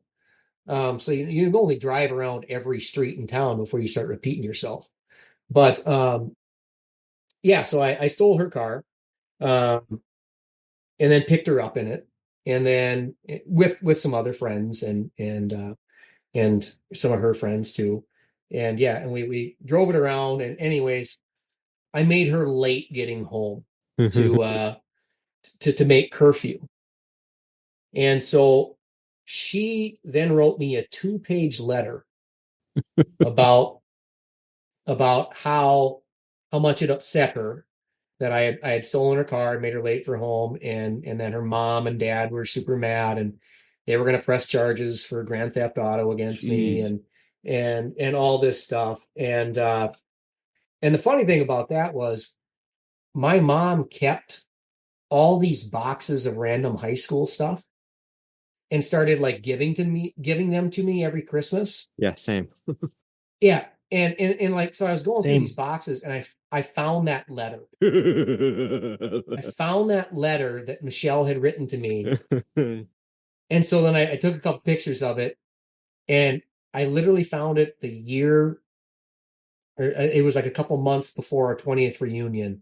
And so I immediately then got to our 20th high school reunion and read it to Michelle and Darren, and Michelle absolutely died laughing. She was crying, at listening to 17-year-old self try to be super serious and explain to me how serious this situation was, and how I can't steal and move her car and hide it anymore in the future, because we'll all get into super big trouble. So, and so one of the things I ended up doing after that was another one of my good friends, Nicole, I made copies of her keys. I actually got a hold of her keys at a game during the like basketball game or something, drove up to Aberdeen, had copies made of the keys, came back before the game was over. And then I would randomly just move her car after like volleyball games, just a couple and spots or something. games. Yeah, just a couple spots over, or just move it to the other side of the parking lot. That's or, the best. Just randomly. And for a couple of weeks, Nicole literally thought she was losing her mind, because she would come out and her car would just be just 2 spots over, and then it's slowly 4 spots over, then slowly on the other side of the football field, across the street on the, and then, or maybe, parked in between a tree and some trash cans, so you can't open the doors, things like that. So, but yeah, no, that was just senior year Trond, bored and with nothing better to do. There was one I wanted to talk about, and I've got to find it for a second here. Mm-hmm. So your middle name, Yes. Trigvi. Yes. And then it also says you have 2 brothers with very unique names as well. Yes. So what are they? All right. So my older brother is Quen Arik, and my younger brother is Zane Anders. Damn, that's cool. So the Arik and Anders and Trigvi are all great grandfathers on various sides. And then the first names were just names that my parents liked. And so my mom's father was first generation immigrant from Norway. Okay, I was going to say those sounded Norwegian or Yep. Finnish. Yep. Yeah. And my dad's father was first generation from Sweden. Yeah. My daughter's named so after my daughter's name is Saga, which is a very famous, very popular Norwegian name. Yep. And so So growing up though, I was born in 1984. Same. Yep. And so there was a certain movie that came out right around that time, starring Jeff Bridges, called Tron. Mm. And so everyone just assumed that my parents were super big sci-fi fans and had named their son Tron. Hell yeah. And so my name actually, like if you were talking to a Norwegian, they would read my name and it would be Trond. So it'd be Trond, not Trond. But I grew up In Midwest. without Yep. yeah, like no bias or anything. And so like it was just like, oh, yep. And I just went by Tron, and you'd be surprised at how many elderly people or just adults can look at that name and the words that they can come up with those 5 letters is, I mean, like True. actually impressive. Uh-huh. Oh, You've seen my last name. Yeah, yes, exactly. And so like all growing up, I just got used to if somebody says or makes a sound that has an O sound to it, I assume they're probably talking to me or they're trying That's to me address now. me Yep. or Yep. yeah, and that's I'm looking that's for it. It's just like I'm looking for Joey I yeah, that's me. Just shut up. yeah, Don't do it. yeah, That's me. yeah. Go. And so yeah. I've been, I mean, most of the time you introduce yourself, I'm Tron, nice to meet you. And oh, nice to meet you, John, Sean, Oh wow. Don, Ron, Todd. One time it was a senior year, I was getting a scholarship, and it was Troad. Hell So yeah. somebody had written the N funny, Okay. and then yeah. So but yeah, it's just and so I never correct people just because it takes too long. Yep. So yeah, like because even when you do say, oh no, it's actually Tron, and they're like, oh John, no, it's actually Tron. Oh Ron, no, forget it. Yeah, You should hit him with the I'm Swedish. Sean. Yeah, Hit him with the Trond. yep, the Trond. And so no, it's Trond. yeah. You're saying it wrong, you idiot. Yeah. So, but yeah, no, that's the name game. But yeah, no, so all yeah, both of my brothers and I, we had the rather unique names at the time. And so yeah, so growing up I never really had like any like crazy nicknames or anything because you can't get much crazier than Tron. So Yeah. you know, if anyone had ever met me, they knew Tron. So all right. So we are rounding out almost 2 hours. Oh damn. I think I want to hit you with my FMK. Yeah, do All that. right. And I'll do like Let's one, do it. maybe more. And Yeah, because we always do an FMK. Yep. And so I thought I'd do one. So, and I hope these don't follow. I feel like you're going to know what I'm talking about with these ones. So you might have to explain them to our listeners. Okay. Okay, so FMK. Cohiba, Alec Bradley, or CAO?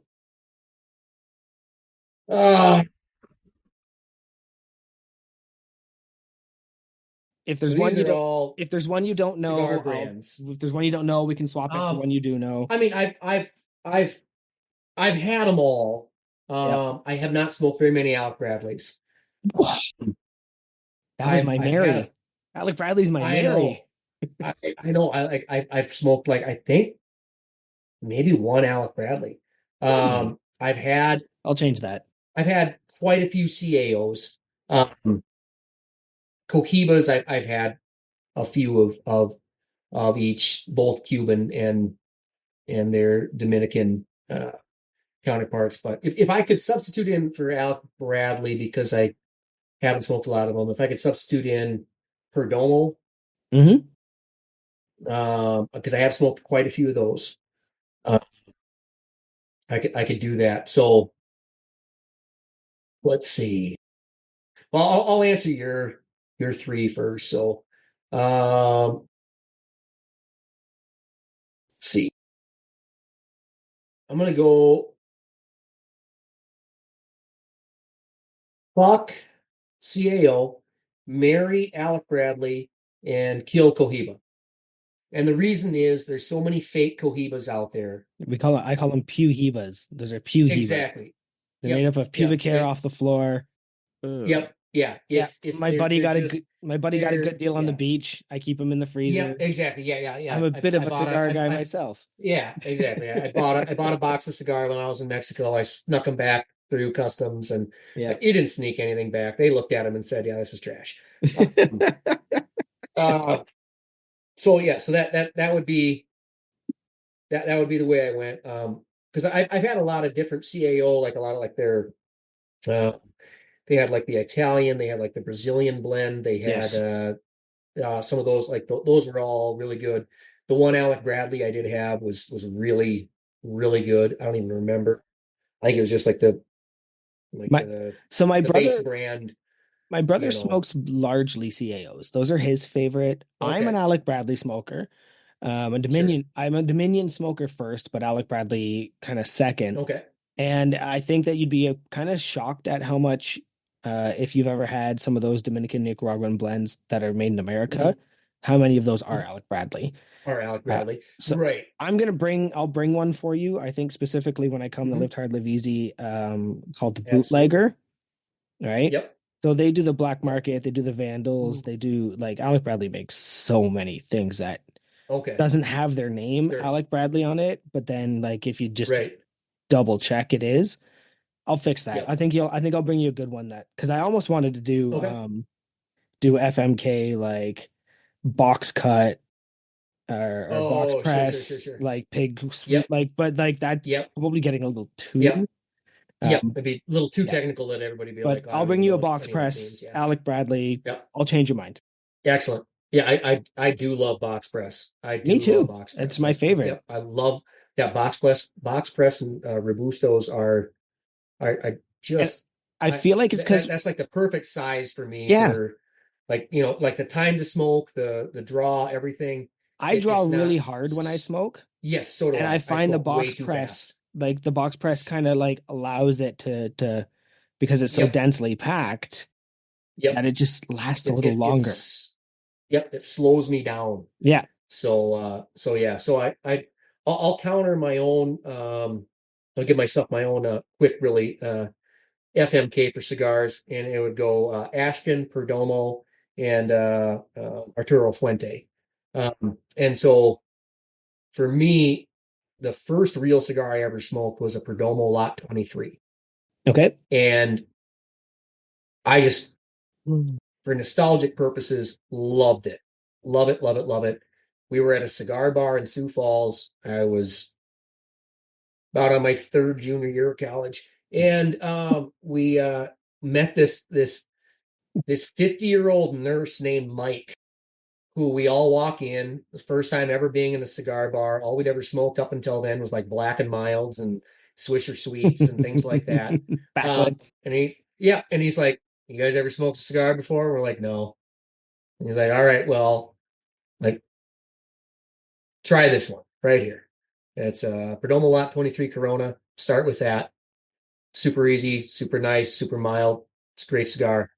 And we started doing that. And then that started a 6-month relationship with Mike, the nurse from Avera, and like 6 guys from Brookings in college. We would run into him every weekend when we went down there, and then he would just keep on. "Oh, try this next one. Oh, no, try Maduro. Now, oh, have you tried a Cameroon wrapper before? Oh, have you tried?" And just away we went, and that was the very first one. So that'd be Mary. Kill Arturo Fuente, just because I do love their Hemingway signature, though. Yeah, maybe not. And I already forgot the other one that I said. So Arturo Fuente, Perdomo, and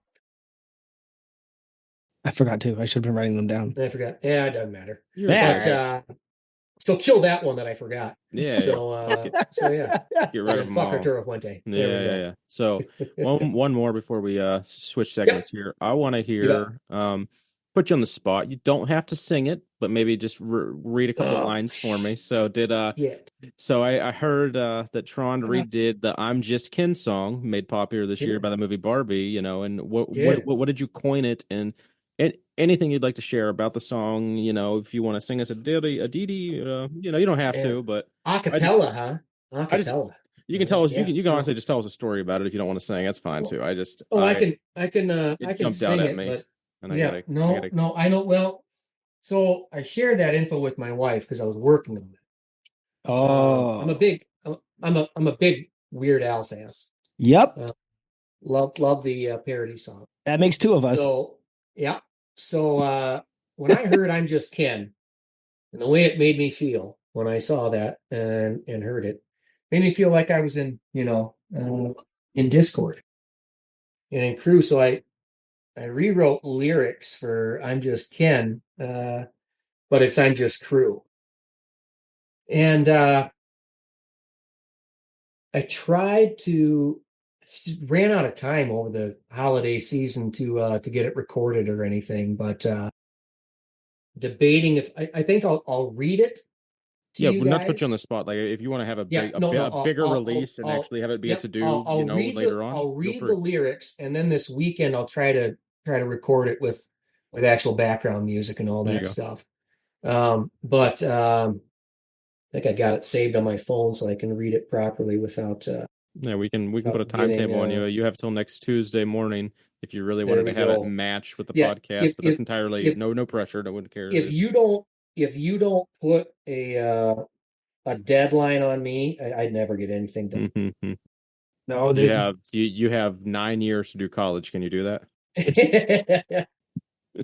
But that was the problem. Everybody just kept on telling me, "Oh, Trond, you can do whatever you want. Yeah, you want to switch majors? What's your fucking? You can do that. Okay. Now, were you a full-time student that whole time? You don't have 10 full years worth of fucking debt to pay off, do you? Because that's like like $1 million. So I was full-time for 8 years. I took some time off, about 2 years in there. Now I was fortunate; my parents did pay for 4 years of college. Okay. So I had 4 years of I had 4 years of full-time tuition that I had to pay back. Okay. But and I did, before I get into a drunken serenade of the song, in order to graduate college, I did finally make the decision I had to quit drinking. So I quit drinking for 2 straight years. Cold turkey, not a drop. Good for you. And that was the, kind of the thing that forced me to buckle down and get everything finished, type deal. And it all kind of stemmed from an article I think I read in like a Scientific American or Psychology Today, and they were talking about how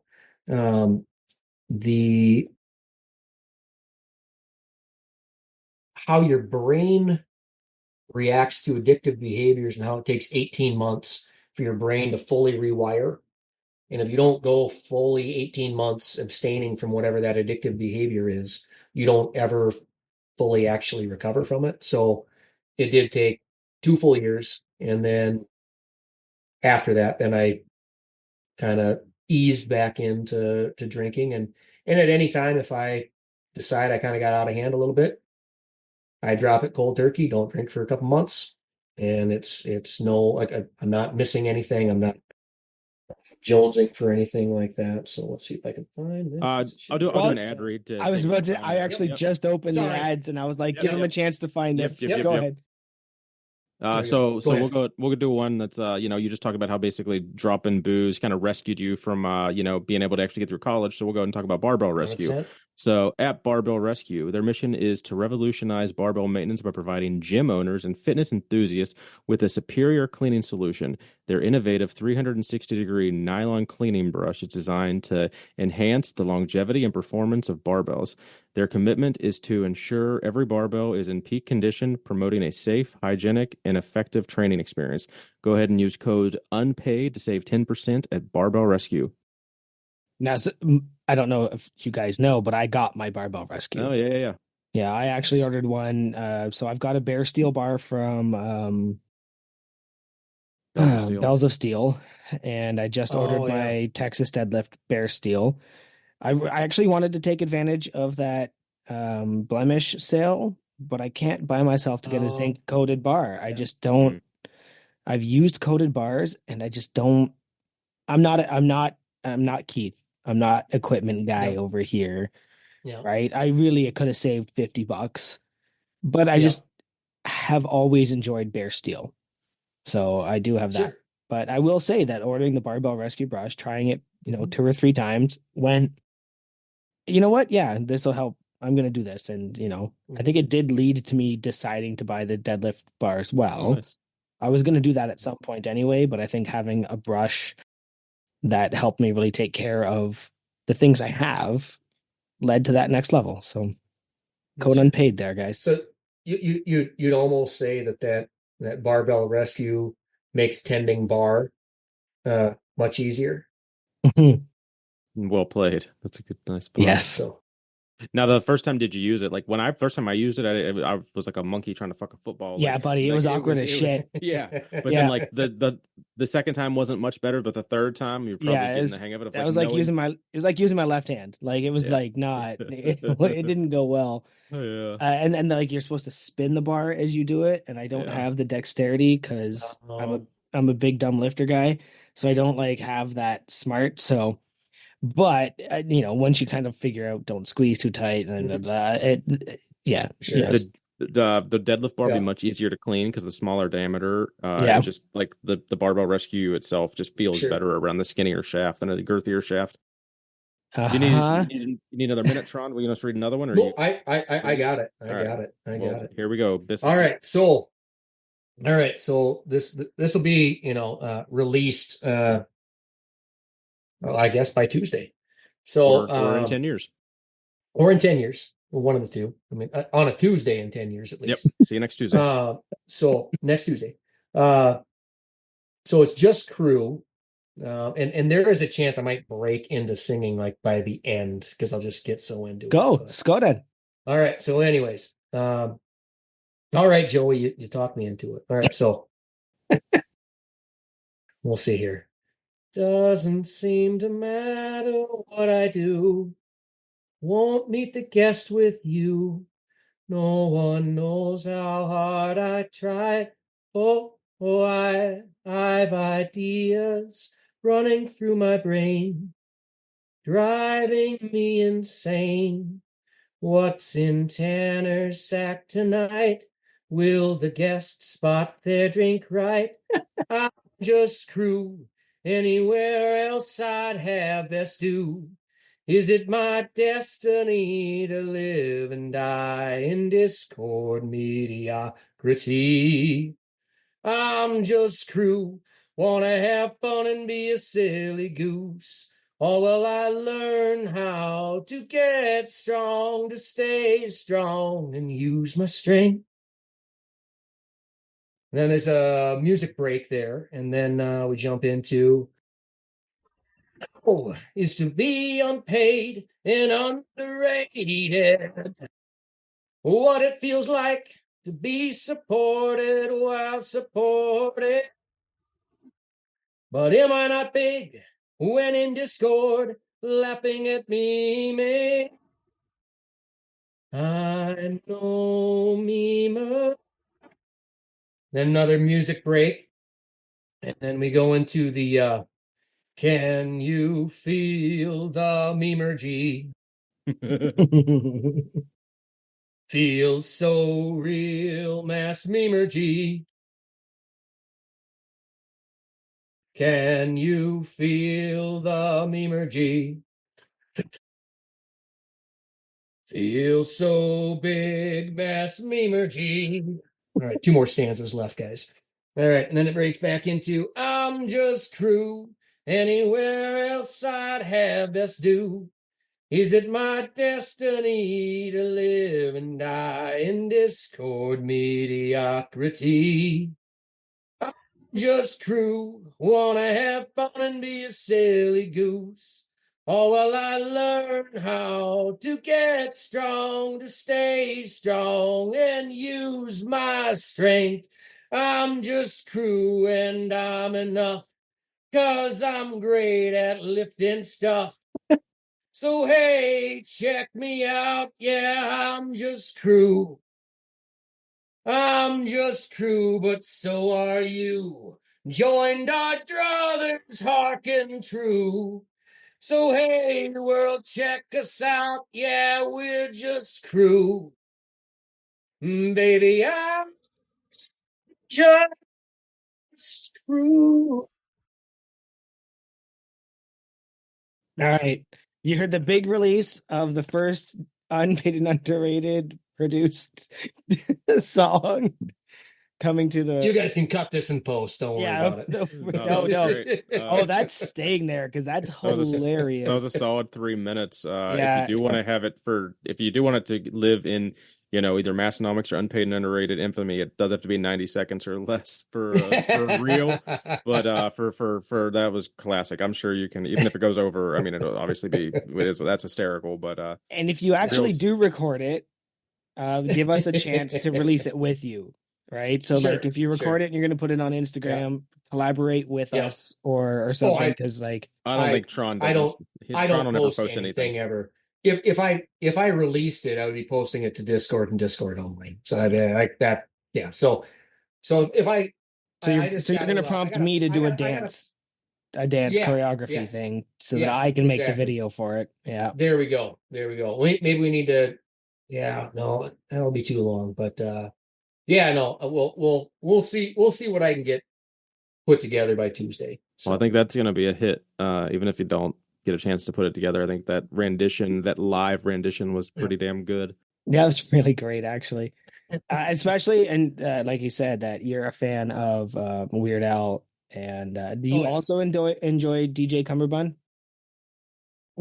I have not listened to him at all, but knowing that he's coming up on the podcast, I'm gonna try to check out some of his stuff because give it a chance. It sounds right up my alley. It really is. Well, if you have the same sense of humor as me, it's like he'll take like Iron Maiden, mix it with Beyonce, and put in. Oh, nice! And every song has Macho Man for some reason. We haven't figured out why. All right, it does. Well, I mean, why does every song not have Macho Man? Like more songs should have Macho Man, right? Yeah. So the reason I'm hammering this home. Give Miss Elizabeth those royalties, right? So also dead. Everybody's dead. Yeah. Oh, they're all dead now. Everybody's dead. So that dead. was when you turn 40. Everybody's dead. Well, yeah. So I think I've spoken about that here before, right? Like we're both born in the same year. There just gets to a point where every story you tell ends with, so they're dead now. Yeah. Yep. But I'm just hammering this home that Keith does not like Weird Al. I saw that in the Discord. Yeah. I don't know. I mean, I watched it as a kid. I don't know. I really on the silly spectrum, like Keith is following at the other end of me sometimes. Yep. Because I definitely don't have the same sense of humor as like 80% of Crü. It seems like. No, you're still really funny and you still really fit in. Yep. It's just like Weird Al should have been the one that we all agreed on because he's just so over the top ridiculous. Here's the thing. He's gonna throw on those orange glazed shades. He still has them on. Pull up a couple of. He's gonna pull up a couple of Weird Al YouTube videos, and he's gonna slowly get pulled in. That's more than likely I'll watch the Daniel Radcliffe movie first, and then which was also great. But you need to understand. I know weird. Like so many references. I've seen him on MTV and VH1 like all growing up. Here's the thing. Have you seen any like a few years ago he released like an entire album just on YouTube? Did you see any of those? He's talking to you. Oh, nothing. I mean, I know his old shit from like the 90s. So so like the old stuff is pretty dated, but like that new, like I can't remember how many years ago it was, but it was within the last decade probably. It was all online. It was just released as music videos. Like it was just kind of dropped. If you watch some of those are really good. Mm-hmm. Aluminum foil. Yes, I was absolutely. That's my favorite song. Yes. And I was tempted that it's too political to bring up. So I didn't. Man.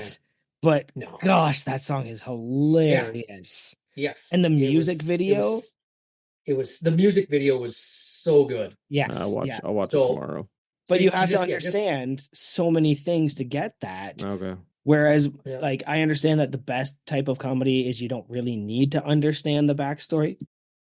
So, like, you need to know that the song it's based on is about classism. And you have to understand that he's kind of mocking the concept of that from a different perspective.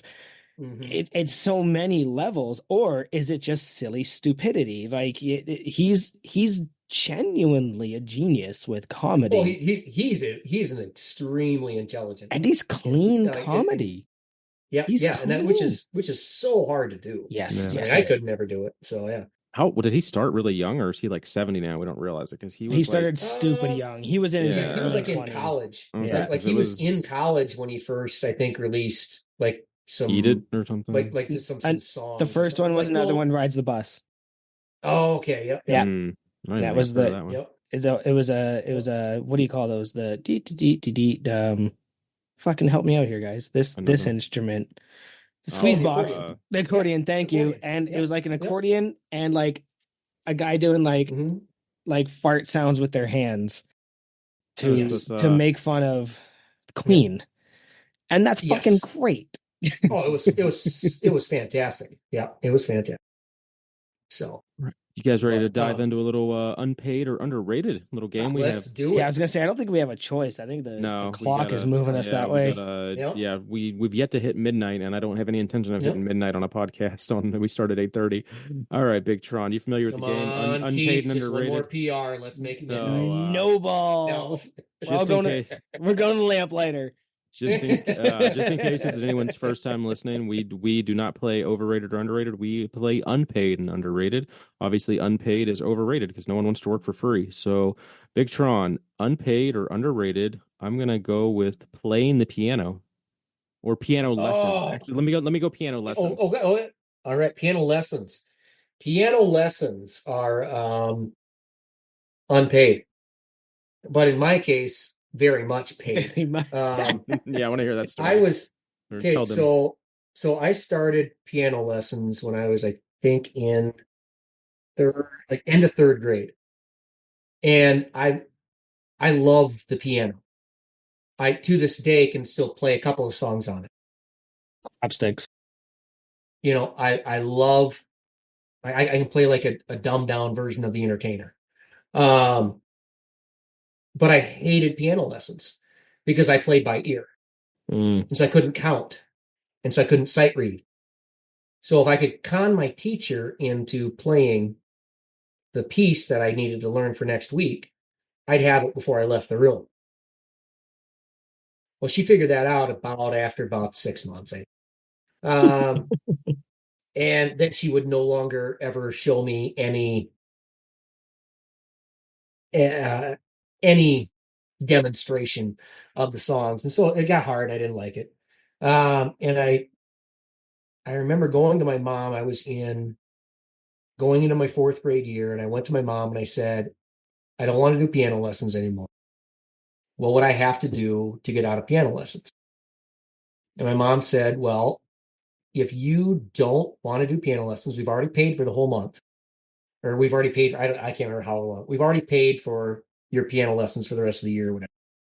If you can come up with the money to buy out your piano lessons, you can quit. And so I was in fourth grade. I scrounged together, I think it was like $150 or something must have been a couple of months or something like that. And I did. I saved every birthday card I got. I used to have to dig dandelions in our yard for like 5 cents a dandelion plant. Ooh, that's I had to count them out and all that stuff. That's funny. Then just doing, and we lived on a 10-acre farmstead type area, so big yard, lots of chances for 5 cent dandelions. And I scrounged together like $150 in 1994 dollars. So that was a shit ton of money at that time. Oh yeah. And I came to my mom with $150 and handed it to her, and she let me quit. Nice. And talking to my mom, she was like, I never thought he was going to ever be able to get the money. I never thought like a fourth grade kid is going to come up with $150 out of nowhere. That's You know, funny. no job. No, I lived out in the country, so it's not like I could get a paper route and easily So scrounge so it's together probably like, who money. the hell did you rob? Did you steal from Well, someone? exactly. And I might have stolen a few dollars from somebody Yeah. or something. Not But yeah, 100. so but then, fast forward to both my brothers went to piano lessons for like, I can't, 10 years or something like that. I'm still the only one that sits down at the piano and plinks anything up. Gotcha. So looking back, I wish I would have stuck with it and just put in the time and done it to got to the point where I could sight read music and all that kind of fun stuff. But yeah, paying for piano lessons, unpaid. Right. Moving on to my second question of the night. I'm gonna go ahead and go with saunas. Unpaid or underrated sauna. Oh, underrated. Every kind, any kind, all kinds. Perfect. Underrated. Good answer. Saunas are the best. My favorite are steam saunas. Hmm. Like the dry saunas are too easy. Infrared saunas just way too easy.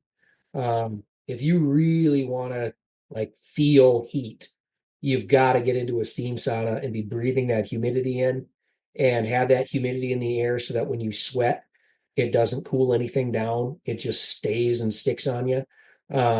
Saunas, I love them. Probably end up building one here someday.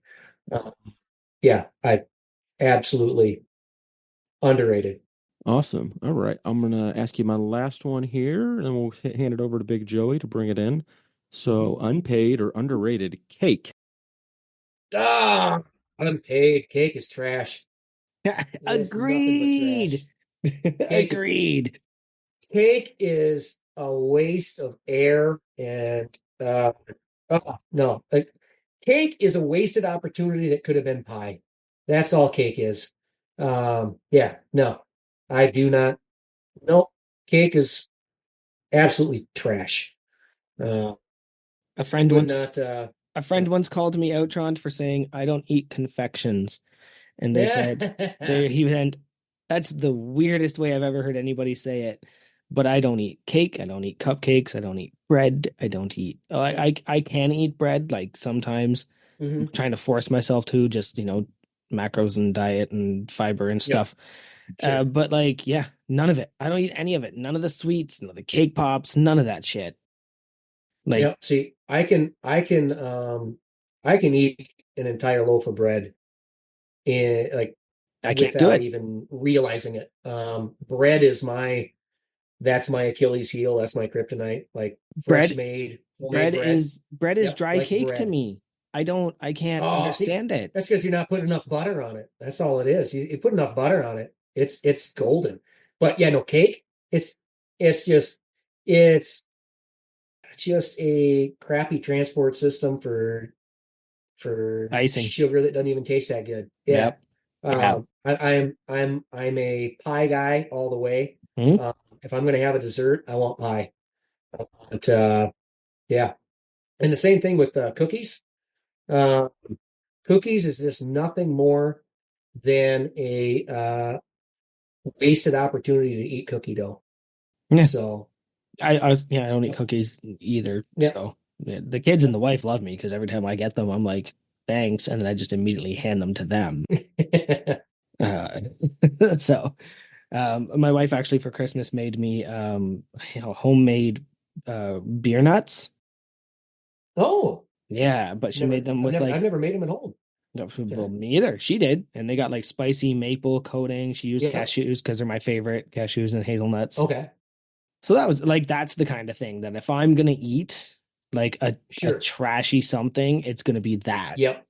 right? Like Yep. I'm And that's yeah, for totally agree. Like that's my mindset is if I'm going to eat a bunch of empty calories, mhm. it's going to be ice cream and pie. Yep. Like this is like if I'm just wasting calories, I'm going to at least eat something I enjoy, Yep. and I'm not going to eat crappy Cake. cake and it's just such a waste. I've been known, in all fairness, I've been known to be drawn into a good red velvet, but that is like once a year, Yep. Well, right? it's got to be like the only good cake is either like I don't mind like an angel food cake with whipped cream frosting and fruit. Mm-hmm. That is because you're just eating air. Yeah. So it's nothing. It's not Barely not notice the texture. You barely notice it. and you're getting fruit. So basically it's kind of like a health food. And custard, usually. Like, yeah, custard, yeah. Yep. But like all the cakes with the crappy sugar frosting or just like that's an utter waste. Now, if a cake is like super dense, like a red velvet cake, and it has moisture in it, it's okay. It's like I'll have a red velvet cake or something like that. Or like the what's the other what was it?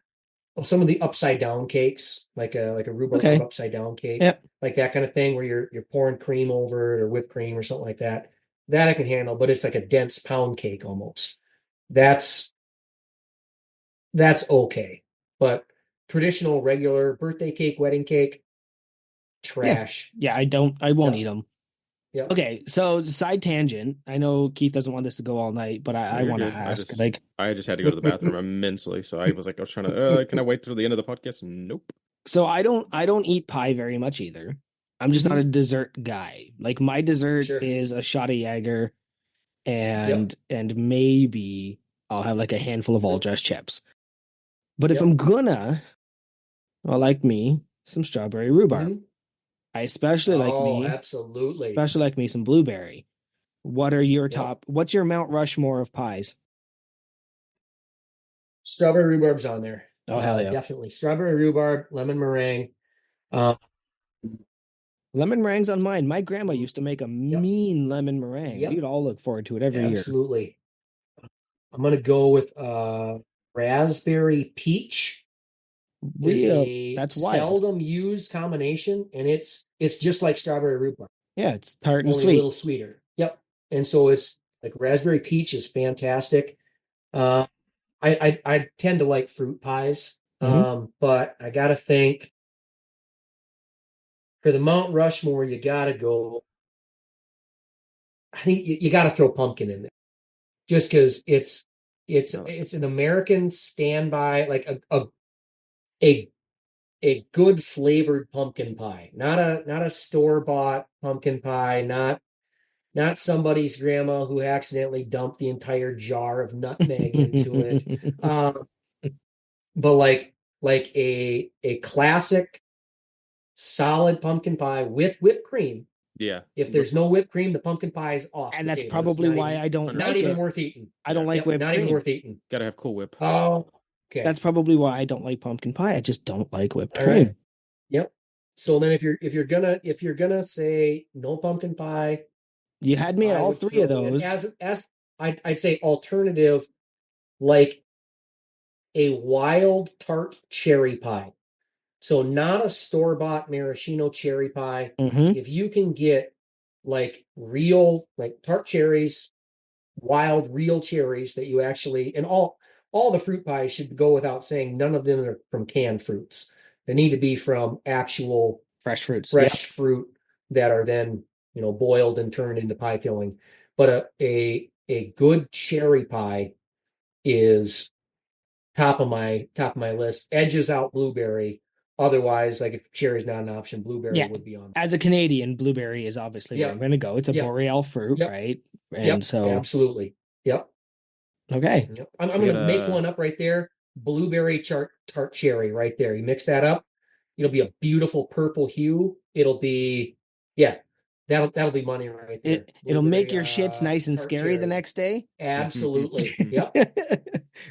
Oh yeah. Nice and smooth. Additional side tangent. Okay, so tantrum, whatever.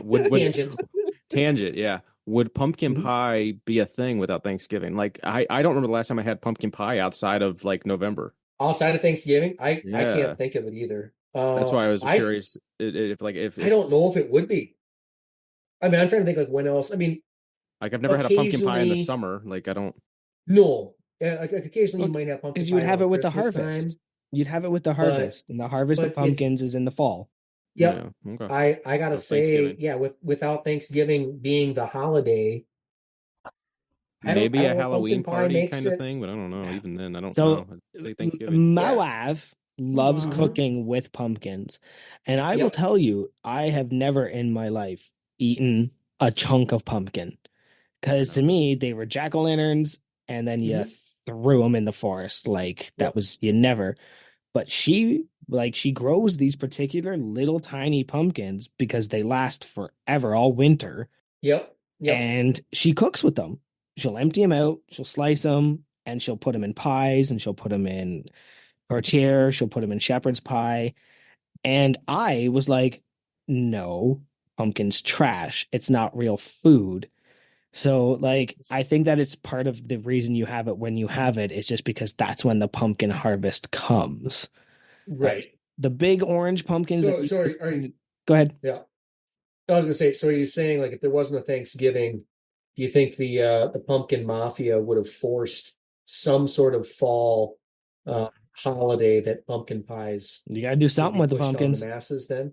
Yeah, you gotta do something with I the mean, pumpkins. The birds aren't it, real and the pumpkins only grow in fall. yeah, yeah. All I'm saying is like I think it just has to do with when you harvest them. I Makes had sense. no Yeah. patience and I tell her all the time pumpkins aren't food and then she sneaks it into fucking everything I eat Hmm. because it is really good for you. Oh yeah, it's yeah, insanely nutritious for you. Yeah. And it mixes in with just about anything. Yeah. I mean, you grind up pumpkin and you can mix it with anything and no one's even gonna notice. So it's a yeah, it's a nice way to get an extra dose of veggies in or whatever. So And Well, that rounds hold out on. my three. Oh, nope. Okay. Pumpkins are technically still they're a fruit. pumpkins are a Oh, berry. We Joey went was over this in like Yeah, I episode one or know, fucking I two. know, dingleberry over I there. know. Yeah, I Okay. know. So unpaid or underrated Guinness. It's so so underrated. Mm. Guinness is the standard I put to every craft brew, stout, porter, dark beer that I ever drink. Mm-hmm. Guinness is consistent. It's stood the test of time. It's only 4.5% alcohol. It's only I think 180 calories or something like that. It's light. It's fairly light for a beer, really. It's You so drink it Guinness warm. sits on everything. If you pour a Guinness Yeah, on top of another, it'll sit on top of water. It's yep, actually lighter than it's water. lighter. I would have Yeah, never thought that because it's so it's dark. I don't know. yep. Well, when you mix a black and tan, the Guinness sits on top. Yeah, it's Guinness is always and always has been, always will be my favorite beer. And yeah, I mean, just talking about it, I Uh-oh. suppose we better go to the tube, and being as it is getting late, I do have a Guinness Nightcap. Zero. If I can get the camera to, there we go. It's Guinness Zero. It's the new Guinness non-alcoholic. I have been Okay. interested in And those. It's interesting. as a self-professed uh, Guinnessaholic, the Guinness Zeros are actually very, very good. I'm in. I mean, it is. I mean, if you're looking to cut back on your beer consumption, or you're looking to whatever, Guinness Zero, as far as non-alcoholic beers go, one of the best, and as far as tastes the most like the beer it's trying to mimic, Mhm. Guinness Zero does a phenomenal job. Okay. So That's I'll good to try it. know. I'll try it for Yeah, sure. I gotta. yep, I have a couple friends that are really big into like NC beers, and they're like in recovery essentially, and they still yep, like partaking or yep, in a non-alcoholic stuff. So I think yep, she might really like that. I'll have to make note yep, of that. I love yeah. Guinness. If they, yeah, On my Guinness birthday, I Zero. probably only drank Guinness, and there was about 10 of yep, them in 2 hours. yep, But it definitely is a thing that, I've been looking for something that doesn't taste like shit that's non-alcoholic. So that's yeah, definitely, thank you for the yep. recommendation. It's honestly cheaper than a lot of the hop sparkling water. That's the Yeah. thing that kills me. That hop water, and like it's like $40 for a 12 pack. I'm like, what? Yeah. I won't be doing that very often. I Yeah. had one that was like an IPA, non-alcoholic, and I tried one last night. Because, yeah, I had my my one or three that I wanted, and then I was like, nah, I gotta cut Sure. back. I'm going back into the non-alcoholic, and like I was getting floaties in it, and I was like, ended up drinking just regular water rather than Mentos. Yep. Yeah, honestly, it was like the mental strengths, but like at least the mental strengths, I knew it was coming. On these ones, Right. Nope. Let's see, unpaid or underrated. Let's go with bourbon.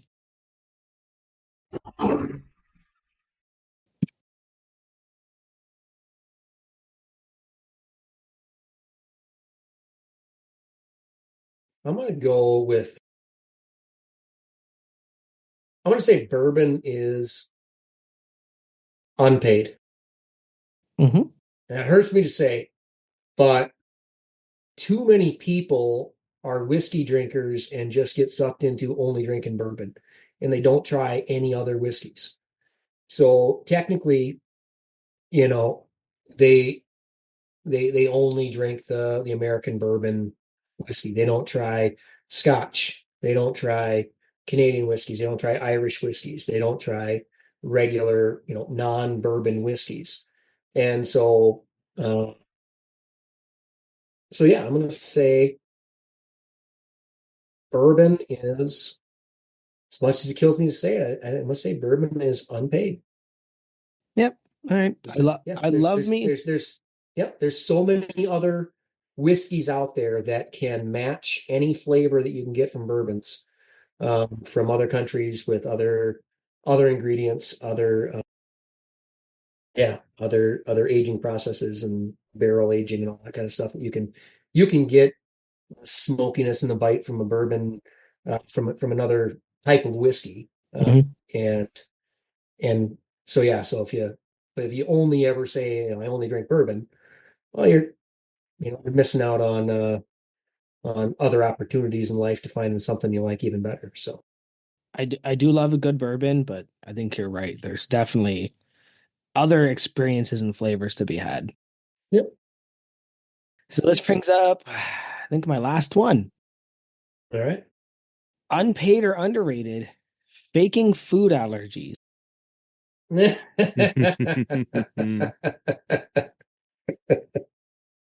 Yeah, faking anaphylactic shock.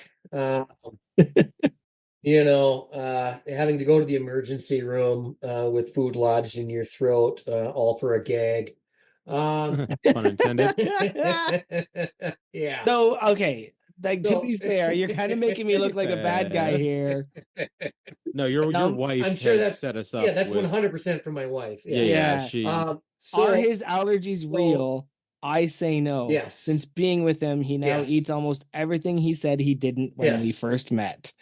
I felt thrown under the bus on that one, but no, that was a thing. Yeah. So what she failed to mention was the 8 years of allergy shots I have taken since we've been together. Nice.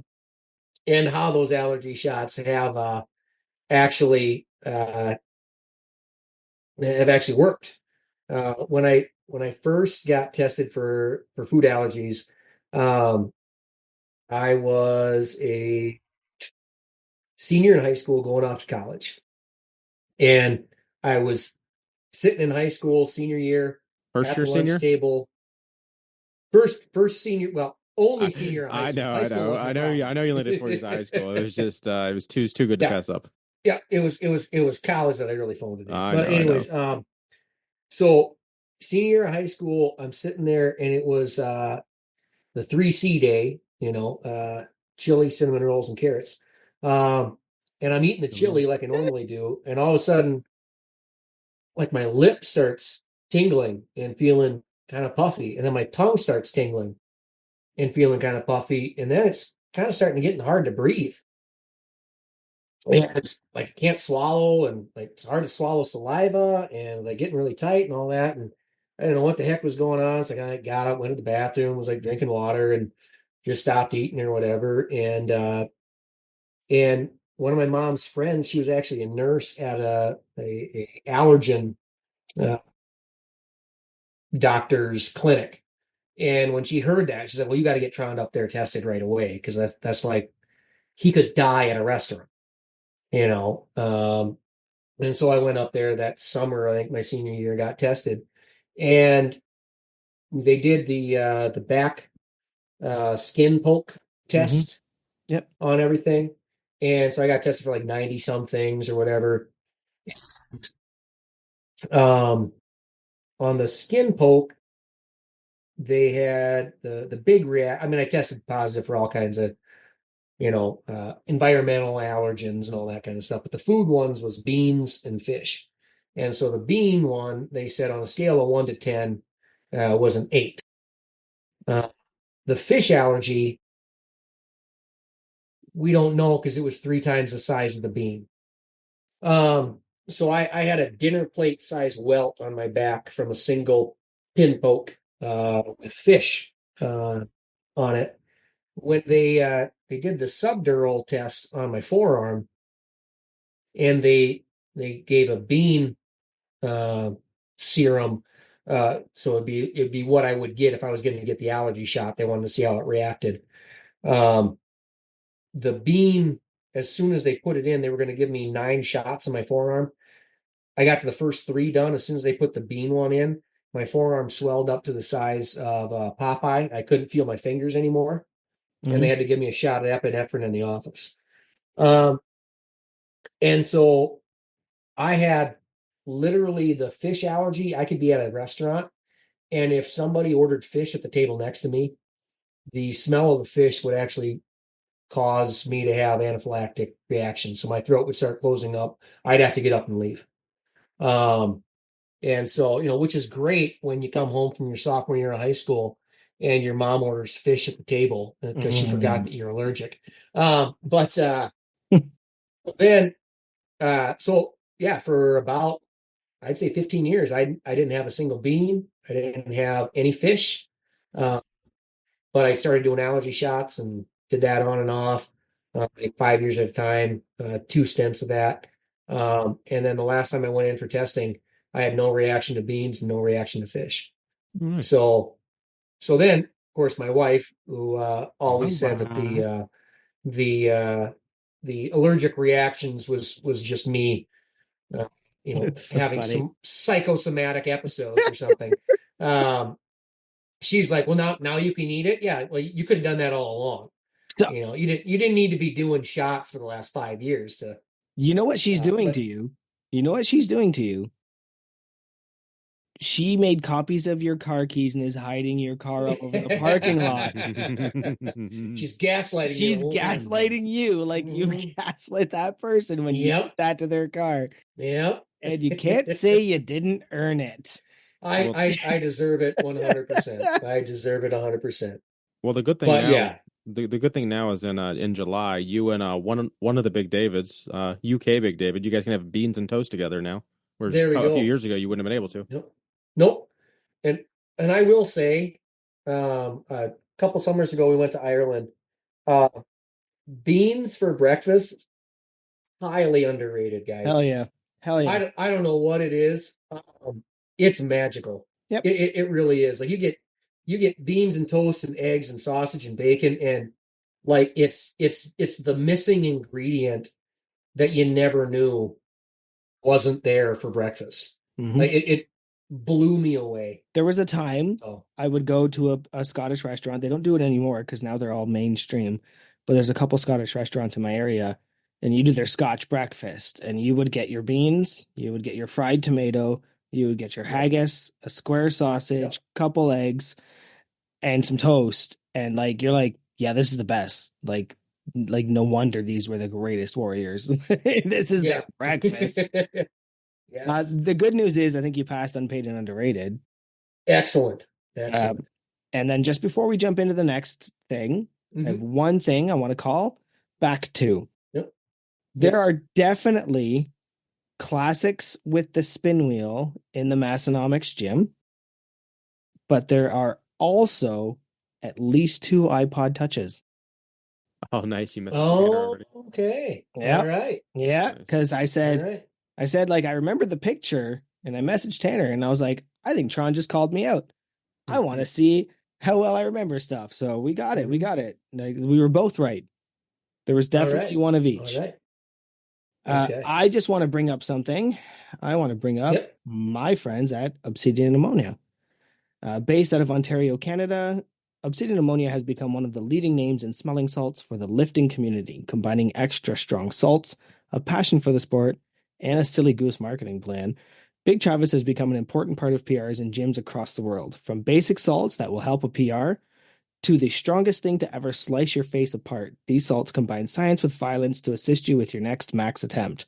So check out Obsidian Ammonia at hypedust.com and even use code UNPAID on any order and save 15% off eligible product. I just wanted to throw that in there. He does have a silly goose campaign. Have you guys ever seen when he shares the Amazon reviews?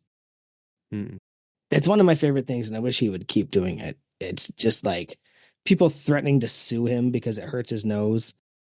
It's just the silliest shit. So let me let's you want to hit us with the last ad read there? Yeah, I made the mistake of downsizing the window, and all right.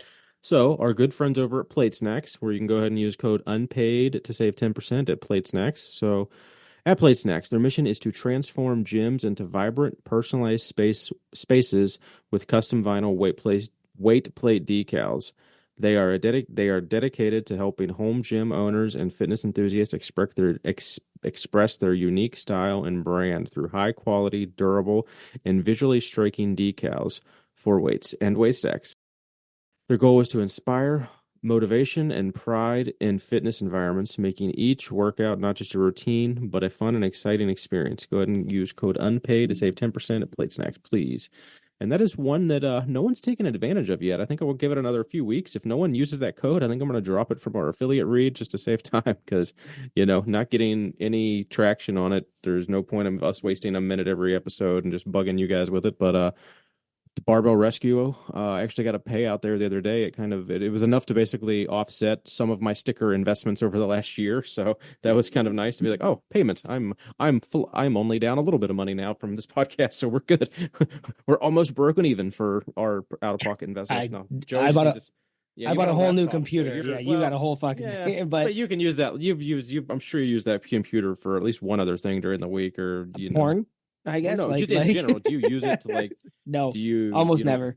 Okay, I log into this once a week, which is for this, but that's on me.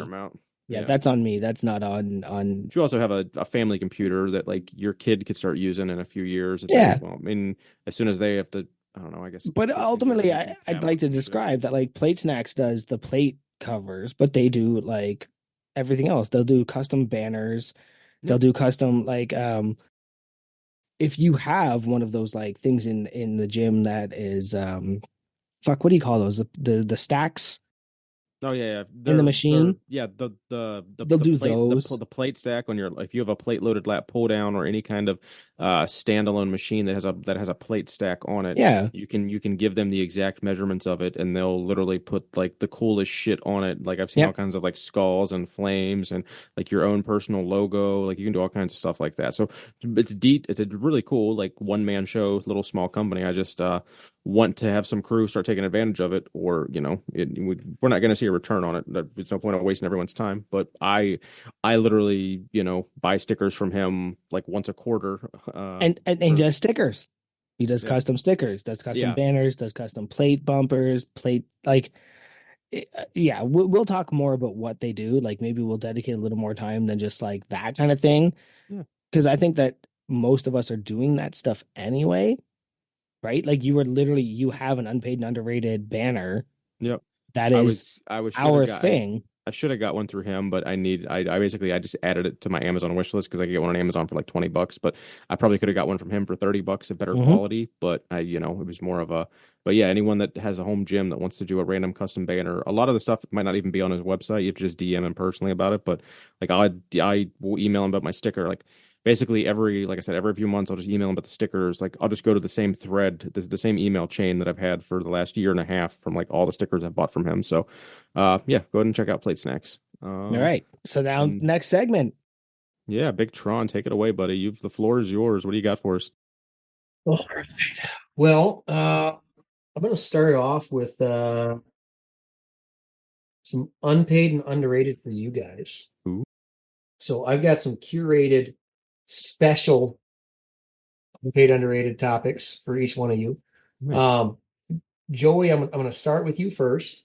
Okay. Because I know you're a big Apple guy.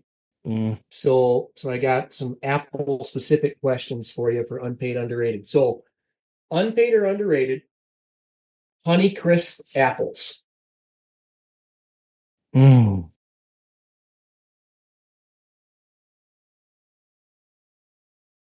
Unpaid. They're actually not my favorite. Okay. Yeah, Too sweet. Yeah, I actually prefer Gala. Gala is my favorite apple. It's nice and soft. That was going to be the next one, but okay. Okay, yeah. Well, there you go. I jumped ahead. Yeah, just definitely the Honeycrisp are not even on my radar most of the times. Right. Also, good misdirect with the apple thing. Yeah. Yeah, you like that? I literally caught like if you didn't catch it, I could see his face, and I think he made a slight audible groan because he just doesn't like talking about work stuff. And I was just like, oh, this is gonna be funny.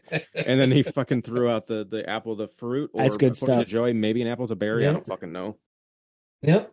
Well, if you like that, there's plenty more where that came from. So next one. Granny Smith.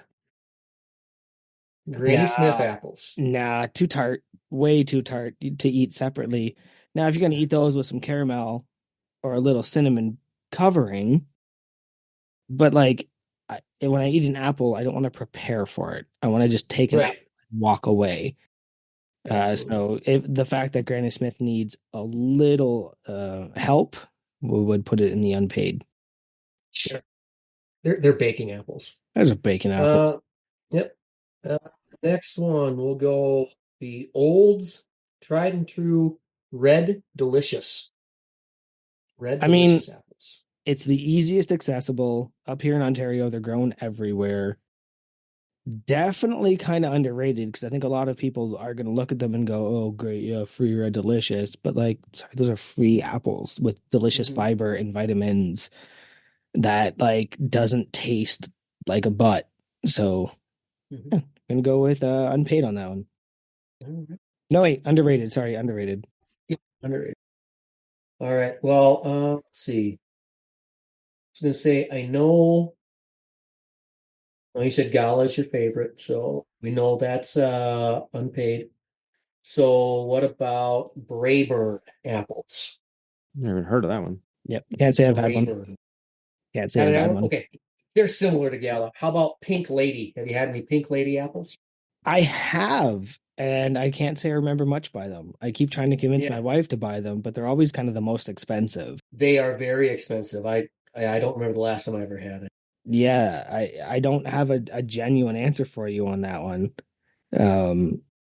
So maybe just based on price alone, they've got to be unpaid because I'm not paying that shit. Yeah, exactly. All right.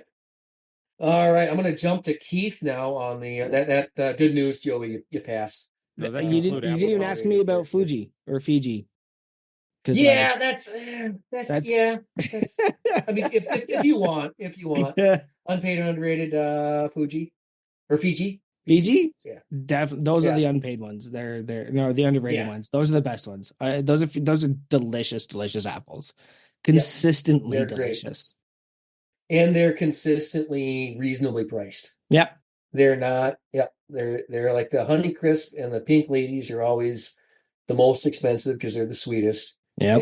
And yeah, like like down here in the States, Fiji and Brayburn and Gala is usually where you can find them on sale. So, all right. On to Keith for unpaid, underrated, and I'm gonna spin into FMK after that, and the FMK will somewhat involve some of the unpaid, underrated questions. So it's kind of deal there. But anyway, so Keith, I know you like oranges, an orange, so similar themed. Let's go with unpaid or underrated navel oranges. Ooh, those are the good ones. So that's gonna be I'm bad at this game. It's so weird, but on the other side of the table, it's like which was my left and my right hand. I'm so Yep. confused. So, yeah, those are unpaid. Those are the good ones. Those are Oh, underrated. yes, underrated. Yeah. So Underrated. it's not underrated. If it's not underrated, it's unpaid. Yes, But correct. Yeah, no, yeah. that's I don't really pay attention. I mean, when I buy like, because how many are there multiple? 'Cause when I think of oranges, I think of like I don't know. I thought you were We're gonna. gonna get to those. Yeah. I'm just like that's just like your standard typical. Because I'm like in my head, it's like I don't think I've ever paid attention to like the brand or style of an orange. I Yep. guess it's just like orange juice Yep. just has like different flavor or different companies. Yep. But yeah, a stereotypical orange is money.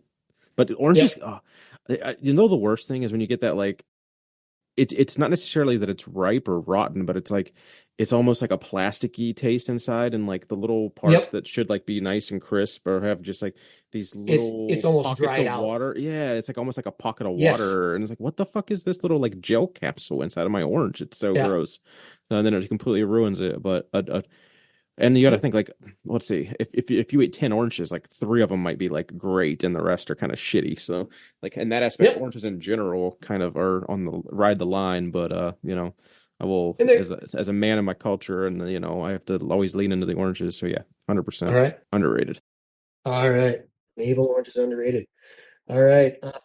Mandarin oranges. Those Oh, are the little guys. yeah. So for Little ones. clarification, Mandarin and Clementine, same thing or not? Nope. Don't. They're I technically not. I'm gonna say that they're I don't know, jump ahead. I mean, they're similar enough that you Yeah, could. we're gonna lump them together. I don't know. It wasn't. Was that one of your next ones? Or No. okay, so I'm Clementine gonna say was no. clementines and mandarin oranges are both Yep. unpaid. They can't. Yeah, like obviously read in the line, like they can be good, same as oranges, but like for the most part, like I have better luck with an orange being more consistent than I do the clementine or the tangerine or whatever. But they're Okay. more. I'd like them to be better because they're easier to pack. They're easier to eat for lunch. But same thing. It's like you pay $11 for this pack of oranges or clementines or whatever, and you get like 3 good ones, and like you have to time it right. And it's like I'm trying to like feel them. Like, is this good? Like I don't know. And then it's like a week later they're fucking moldy, and I'm like, oh cool, great. Let's just throw those away now. I literally threw away like 7 out of like 12 oranges the other or the mandarin orange. Yeah, little fuckers. All right. Unpaid. All Need to eat right. my fruit faster, I guess. Next one. Blood oranges.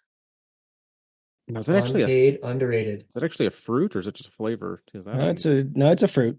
It's a fruit. I don't think I've It's a had fruit. one, but You don't often see them in the yeah. grocery stores very, very often. Is it like grapefruit adjacent? Because like I'm basing that off of like the time that I've had stuff that's like a blood orange drink. It's Yeah. like a super bitter orange, not like a sweet orange. Is that what I would Yeah. expect from eating a blood orange? I think it's a little more tart, but Okay. I'm not a it's tart guy. definitely sweeter. It's definitely sweeter than a grapefruit.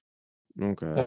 I've only had them maybe 1 or 2 times where I've had an Yeah. actual I'm gonna have to keep an eye out blood for those. orange in I my. don't think I've ever seen them. Yeah. Like I don't know if that's a common thing to find.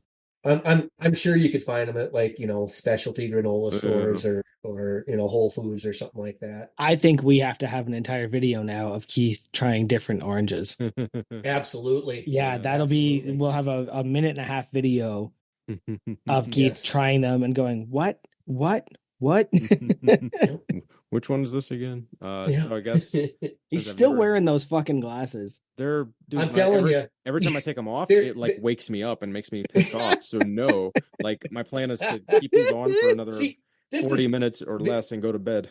these are gonna mellow Keith out. It's gonna I'm make him a whole new person because he's just gonna always be I'm able so to chill see right now. orange, Yeah. and he's gonna be like he's just gonna be a more positive person, a more relaxed person, because everything's gonna be the color it should be for him. Everything is fine. And so It is fine. everything is fine. My living room used to be orange, and I used to be a lot happier and calm in my house until I had to paint it. All right, the last 2 for unpaid, overrated, underrated. Let's go with high pulp orange juice. Pulp. I'm High pulp. yeah, so orange juice. 100%. The most pulp you can get in no, the orange juice. So that's going to be 100% unpaid. I don't. Okay. I like medium pulp to like low pulp. I don't like no pulp is gross and weird and tastes like a fucking like fake Sunny juice. D. Yeah, Michael J. that was Sunny that D was at that's right? disgusting. that was going to be the next one. So yeah. So yeah. So that one's Yeah. It was going to 100% be high pulp or disgusting. no pulp. Yeah, Yep. like All right. so there's if I had to pick between the two, I'd go high pulp Yeah. versus no pulp. But Okay. in a magic world, just because no pulp is, I don't know, like we have some no Mid, pulp. like your Yeah, mid pulp. I You're a want mid middle of the pulp road. kind of guy. I want exactly 50% In a pulp. medium. It's a medium pulp. A regular pulp. A medium Yep. pulp. All right. Good news, Keith. You passed unpaid underrated. Hey, I need to, Good and I news. got a Good banner news. to prove it. Yep. All right. I'm gonna go with back to Joey FMK. All right. Sticking with the Apple theme. We're gonna go with FMK, Steve Jobs, Steve Wozniak, Tim Cook.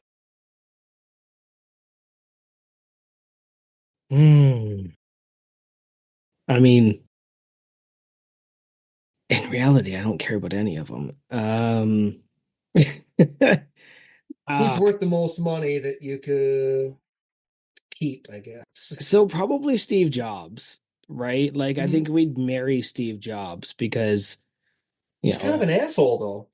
yeah, but he also made sure things made sense, right? Mhm. When you look at kind of after his death, the products started doing just things that like didn't make perfect Yep. sense. Whereas he kind of reined it in and he was like, no, we're not going to do things until they make sense. So things like widgets, like he didn't want to do those until they could do them the best. Wireless charging, um, water resistance, full screen, that kind of stuff. He said no until we made sure we did it better than anyone. So you might have had your Android devices launching these things, but you were getting beta tests. You were getting a flagship device that was a beta test. Apple wasn't going to do that until he went away. Then you were getting your, well, we're going to do our pluses and our minis and our meh and our meh, and just like all that shit that I think he would have reined in if he were still here. Tim Cook, what I know about the dude is he's trying. Good for him. Uh, so kill, I guess. And he's doing what he can. He got handed this billion He's the guy trillion. that he's the guy that followed the guy. You can't. Yeah, You yeah. don't ever want to Like be that guy. You don't ever yeah, want to be that guy. yeah. And it's unfortunate for him because it's not like he's doing anything bad. But like, yeah, you're the Michael Cole to his Jim Ross. Like you're not ever gonna be that guy. You might be good at what you're doing, but you are standing in a big shadow. And I wish I could tell you fucking anything about Wozniak. Wish I could tell you anything about him off the top he of my head at the moment. he was one of the founders of Apple with Steve Jobs, and he wrote a lot of the initial code design and all that kind of stuff. Is he one of But the he ones that he sold. fired Steve No, I Jobs? think he had sold. I think he had sold out. I don't know. I know Oop. he went on to buy a bunch of stuff up in Seattle, and Yeah, the name's familiar, but I wish I could yeah, say anything but about the guy. I I think he cashed out of Apple uh, at some point, but he was one of the founders of Apple, Okay. and he was credited with a lot of the like the hard technical development of I know there was a coding I and know there was a hardware point they development stuff fired like Steve that. Jobs. Yep, Like they kicked and him I out I and then he got back in. And I yep, wonder if Wozniak was one of those guys. and I don't know. Yeah. You'd think I would know, but I don't. So we're gonna go marry Steve Jobs. But again, Make your like, and choice. I've stood on a state at the same stage that he's been on. Like I've Mhm, been to that place where they announced like the iPhone 5C and like some of mhm. their bigger things. Like I've stood on that stage and shared that space where he was before he died. We're gonna go and kill Wozniak. I think. And I Sure. guess that means fuck the other guy, Tim Cook. Tim Cook. He's doing okay stuff. So a lot of the emotional like branding, and we could go on for fucking hours how I feel about that kind of stuff because I'm very akin and aware to what that is. It is effective though. So if I could say like Tim Cook is responsible for one thing, it is that affective, not effective, the affective marketing coming out of Apple is probably coming from guys like him. All right. Good. I don't know. Do you win FMK or? I did I guess FMK. it depends on who you have to You F, did. I You guess. completed. I did it. Completed. Yes. You did it. It's like a Sudoku. I got right. through. He didn't edge it, he completed it. All right. See, I'm funny, you fuckers. I got a sense of humor, you bastards. You're still here in those fucking glasses. Oh man, I'm telling you, I'm here for the long haul. We're gonna PR. Yeah, I think we started. We're going to 1 a.m. Well, that's the thing. Do you have a running clock of like when you hit record? Because no. like we have to just kind of guess because like we probably didn't hit record till 8:40. So I think we got to go at least 11. We got to go a few minutes yet. Yeah, we got to go at least. We got to at least go to 11:41. So like I think 11:45 could be a goal if we have that much more to talk. Just because I think it'd be cool to go another 15 minutes and hit a little PR. Knock off. Who the fuck was our 3-hour? Yep. We had the 1 3-hour episode. Was that Jen? Did she have the 3-hour episode? I can't remember who our. You're gonna waste more time talking about who had the largest 3-hour episode. I know. Just to get there. Yep. Yeah. All right. So let's go to Keith FMK. Orange the color, orange the flavor, and orange the scent. Ooh. Okay. Or orange the glasses. I'm so mad that you still have those on. Well, it was so I got what were the 3 again? So orange the color, right, color, orange the scent, color, scent, and flavor? Orange the taste and flavor. Right, color, scent. So like whichever one you kill ceases to exist. Oh man, you fucking suck. They're all yeah. Oh, I hate you. Yeah, like it's gone forever, gone from the universe. The multiverse gone forever. Like, because orange, like the orange, the scent, like the artificial scent of orange, because we have like orange spray versus like the smell of like a cut orange. I guess would be different. I think I'd have to kill the scent, even though it's still like top tier. So like I put all 3 of these at like a 9 to a 10 on the glaze scale. So it's a matter of like which one's like a 9.0 versus which one's like a 9.2, which one's versus like, because yes, the glaze scale only does increments of 1, but the Keith scale does increments of fucking 0.5. So like, ooh, but I think I would say the scent is like a 9.0.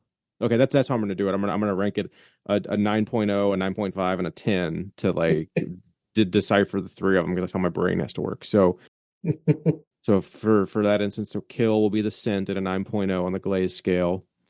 That leaves me with visual and taste, right? See the color and the taste, or the color and the color and the taste. And the taste incorporate all like artificial orange, real orange, etc. All orange flavor tastes in all capacity. Orange juice, because every type of oranges. Nothing beats an orange. Like I've said it before. Like an orange popsicle, like a generic orange popsicle, is literally like all I would eat if I could just like pick out. Yeah, you have somehow had a disease now that makes your brain not register apple or not register orange flavor. Oh no! So I guess I'd have to.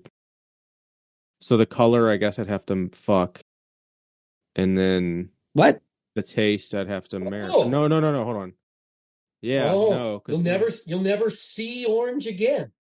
But I can't not. You be able to even see it. The color will. I know. Never be there ever again if you marry the one that took you on the most dates. But I like the fuck. I love eating orange fucking popsicles. I didn't marry the thing I like eating the most either. Oops.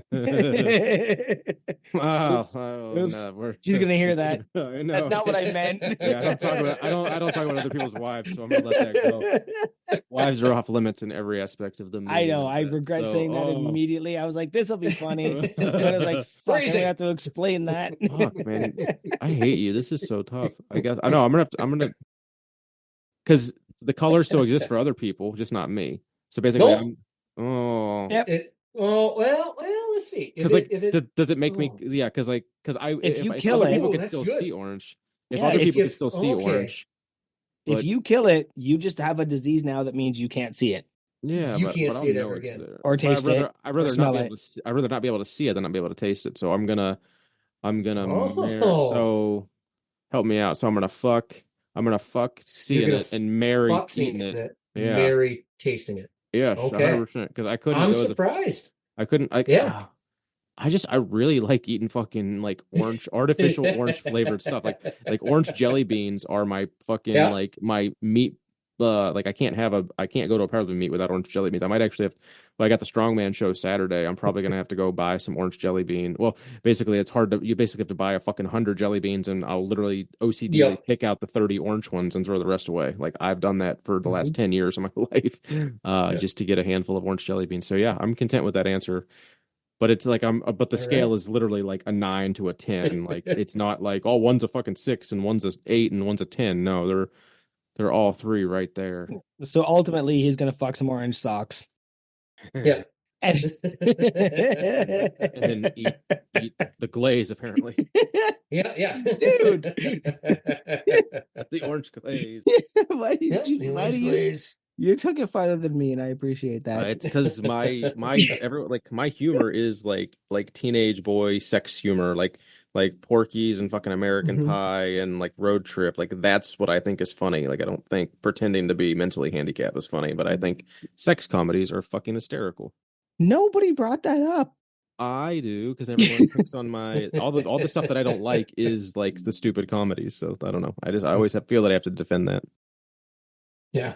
But that was fun. That was a challenge. That was the hardest question I think I've ever been asked on this episode. That actually went even better than I thought. Yeah, like, that was I definitely. was thinking about swapping that out for something else or something, and then I was like, no, let's just roll with it, because I knew it'd be hard between orange the color and orange the flavor. And scent is. I didn't know how hard it was going to be for you. Yeah. So that was even better than I. And I really like the scent. Like if you put scent up against like 97% of other things in the world, I'd probably take the smell of orange. Because like we have like I have like an orange spray that I will spray in the basement sometimes, and it's just like, oh, that makes it, it's like peaceful. So I don't know. That was well done. And it ended with, I'm gonna fuck a sock and eat it. Just the glaze. Just the glaze. He said he's just gonna eat the glaze. That's the glaze. Yeah. But as long as he's got the orange glasses on, it's an orange glaze that he's eating, so it doesn't matter. All the glaze is orange. All the glaze is orange, as long as the glasses are on. I really do. I keep taking these off, and it's just like, it's a different world. I swear to God, if you wear them every podcast, I am going to start mocking you relentlessly. I think once I put them on, I had to wear them until I'm going to wear these until I get into bed. And then, like, well, I'm going to wear them. Wear them to bed. Be like Steve. Just wear your equipment to bed. Well, because with you have pretty much all the lights off and just like a little accent light, right? Yeah. And whereas actually, I I'm literally glad you brought that up. Like, my bedroom light on it. It's like disgustingly. So I no longer have a candle in the bedroom. I don't know if you can see that. No. So I bought a white noise machine that has a sunrise alarm clock because I don't want. Nice. I don't want a phone in my room anymore. Because I was using my phone for my alarm clock and for my white noise. So now this thing is going to take over everything. And I made it red because of Unpaid and Underrated. And it has like 13 colors. So I dig it. Yeah, actually, I'm glad you pointed that out. I'm trying to like show you guys the redness, but just turn off the blur. It should take like. Oh, fuck that. Yeah, that would take a lot of work. Then you'd see my whole room, and I don't want you to see how I live. So, standalone noise machines are the tits, though. Like I've had a standalone noise machine for years. I take one with me on the road, and I can use my phone in a pinch, but it's like a different. It's an app that I can't recreate the exact sound that I've slept to for the last 15 years. So it's like it's hard to, like, find something that's exactly what you want to listen to. Yeah, I want to get. Are you guys for for sound machines, are you guys brown noise fans, white noise? Like, do you differentiate between the different So I like my white frequencies?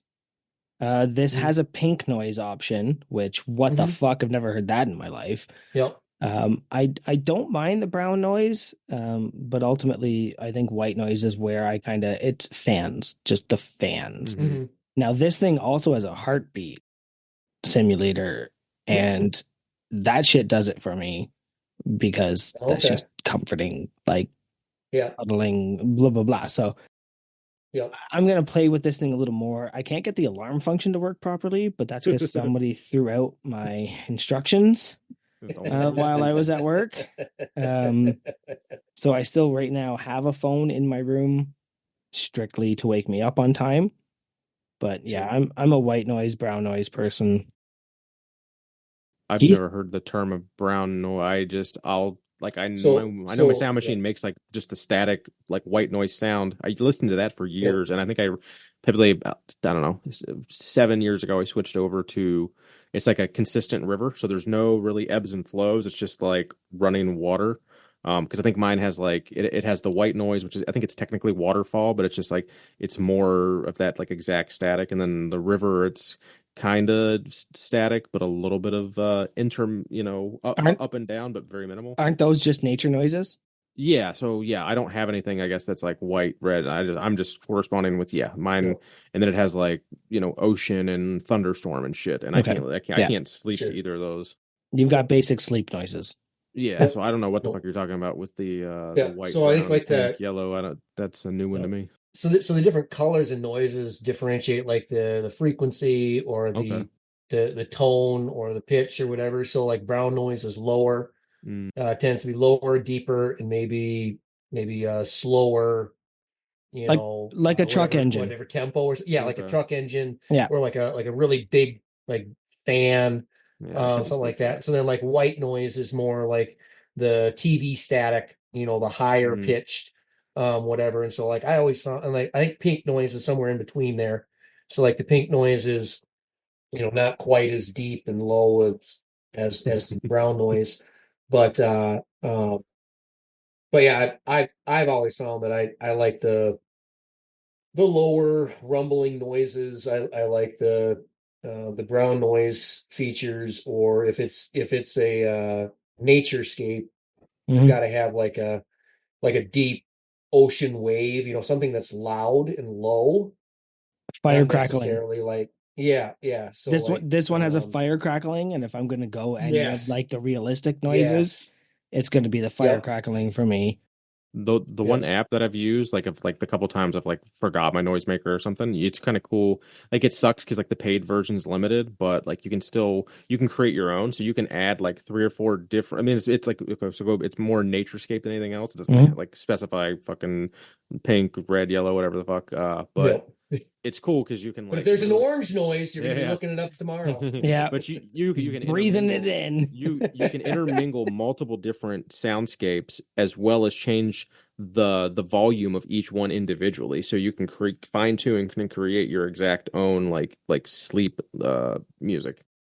You know what? It's kind of neat. I think I challenge you now, Keith, to investigate the white, Yeah, brown, that pink. does Yep. There's that's white, Yeah. brown, intriguing. pink. There's another one too. I'm sure there's an app for that. Yeah, well, it's actually just Yeah. what do you use? Spotify or Apple Music? Yeah, Spotify. Just go Spotify and just like white noise, brown noise, like Okay, find that them makes because sense. they're all on Yeah. there. Roger. But Well, you gotta get another 5 or 10 minutes in you. Oh yeah, I You got hit a hit that couple of 3 hour and Tanner. we'll call it. I was gonna say I got a couple of Tanner high school stories I haven't shared yet. So Yeah. I don't want Tanner getting off scot-free without No, we got anything. to drag his ass through the mud a little bit. Yeah. He's been sitting a little too fucking high Unfortunately, and mighty on that riding too many ass horse he's got over there. yeah. I was gonna say unfortunately I don't really have any embarrassing stories with Tanner. I even Just make him up. I texted my mean, little brother, um, who was a few years younger than Tanner, and asked him like, "Hey, you got like any funny stories or embarrassing stories about Tanner when you guys were in high school?" And he was saying no, nothing really comes to mind that I can think of that would be funny or embarrassing. So I got one for you I've before got you die. let me sorry, Yep. I'll cut you off rudely as I do Nope. sometimes. So outside of seeing Tanner at the wedding, in 2000, call it 16, had you Mhm. seen him before Crü Falls last month? Nope. So Not in that's kind person. of cool. That's pretty Yep. neat. And Yeah. you probably had been in Aberdeen a handful of times for family stuff and other Yeah. things, and you just Always pretty briefly. yeah. And so yeah. But yeah, no, had not run into him personally. And So I got, you still haven't been to the gym, so so when you yep. wait I gotta do that. I do have a family Christmas coming up here, couple weekends from now. So I might, yeah, I don't know. It all depends on and are we gonna did we get a what the commitment from you plans for the are. lift hard? Because I know when I saw you at Crü Falls, I'm you were gonna get back from a work I'm trip on like Friday or something. 99% sure. Yeah, I'm saying I'm 99% sure I can be there. Nice. Um, I I do have a conference that I have to go to that week, but it ends on Friday at noon, but it's in Colorado. Um, and so I think I can fly back to Pier and then drive up. So I'd probably be getting to Aberdeen Friday afternoon, evening, um, at the latest, unless for some reason we decide not to go to that conference this year. Pretty sure I'm roped into it. So, but I'll get there. It might not be might not be till Saturday, but Oh, I'll be there for sure. in worst case, we're literally Yeah, we're gonna worst be at the case, I'll be OD there Ice Saturday Arena. morning, bright and We're gonna be at early. the OD. We're gonna be at the OD Ice Arena, sweating our balls off from Yep. 8 a.m. till fucking 5 p.m., 6 p.m. I'm sure. So it'll Yep. be a good time. Yeah. Literally, even if you don't get there till like 1 in the afternoon or something, God forbid something happens. I don't think Yep. I don't think you can live just a handful of hours away and miss out on it. Obviously, Yeah. if you can't get back from the work trip, that's one thing. But Yeah. anyone listening, if you live 4 hours from Aberdeen and you don't come out just to say hi on Saturday, like you're doing yourself a disservice if you're Crü. So We talk about how fun the Arnold is, and I was listening to Huck and Tanner talk about how incredibly fun the Arnold is, and I started thinking to myself, like, that's where I met the Norse Fitness guys. That's where I met Chris Stuffin. That's where I met um I think I met Dan Bell. I hung out with him for a bit, Bobby Thompson, like all of these guys, that's the Arnold. I think if you give the Lift Hard Live Easy a little longer, it's gonna have the same feeling, but for guys like us, like for the unpaid and underrated, for these Yep. like these guys that, yeah, I'm sure, okay, I've never won World's Strongest Man or anything, but like, we are all like friends and influencers in our own little realm. I think that that's what you're going to get out of the Lift Hard Live Easy this year and the next year. And there might be some big names. Huck Finn probably is going to show up, right? Mm-hmm. Barefoot showed up and Build Fast showed up. And I asked, like, where's Chris? And they were like, we're working on it. Like, he's coming. Like, it's going to be one of those things that, like, the Arnold is like where the big names go, but I think the Lift Hard Live Easy is going to slowly, based on what I can see. Imagine having 120 lifters. I've never seen that. So, yeah, if you're in the area and you can make it, you should make it.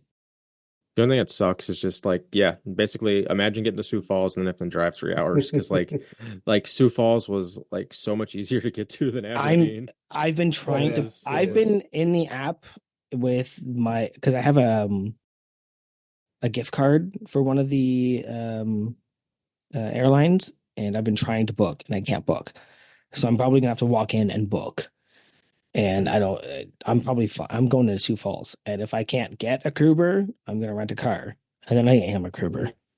Yeah, I think I had just booked because basically my wife wanted to wait until the beginning of the year to start booking her flights because I have to book my home gym con ticket first because like that's like an $800 ticket that I got to go ahead and like get paid for and like be done with and be committed to. And then it's like, okay, now I can start thinking about live hard, live easy. It's like these are the days I never was gonna give me hell, but like I'm leaving Sunday.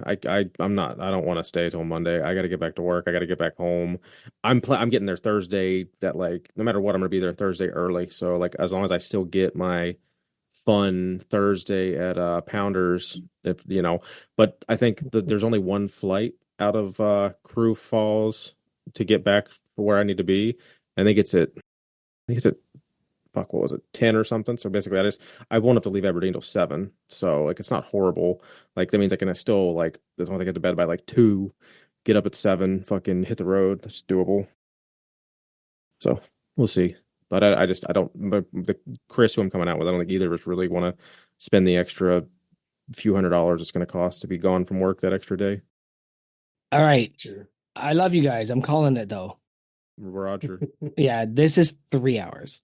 It's Well, that was the time to goal. call it.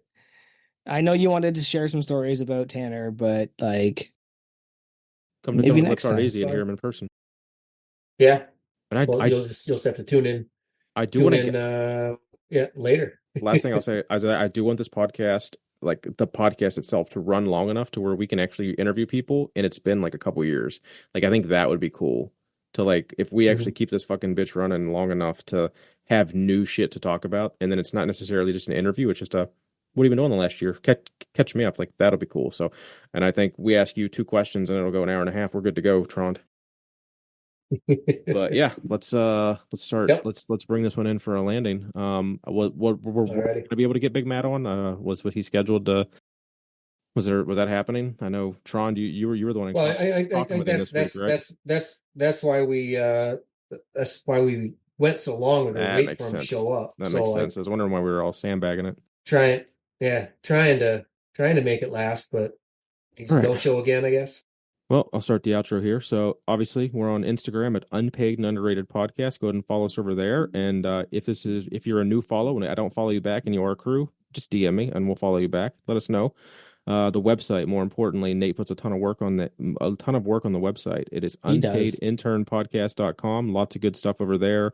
Click the link I put in the Instagram and in Discord and go give that website some love. I'm Big Keith. You can find me at Keith Honeycutt 73. Go follow my Orange Jim, the No Wine Cellar. And Trond, I know you're not really big on Instagram. Do you even want people to find you just so they can follow you? Just so you're there? Someday you might. If you want to, I might not respond for a couple months until I check. But it's just Yep. Yeah, it's Trond Peterson on Instagram. Otherwise, you guys can find me on Discord. That's Nintendo Tron, and that's it.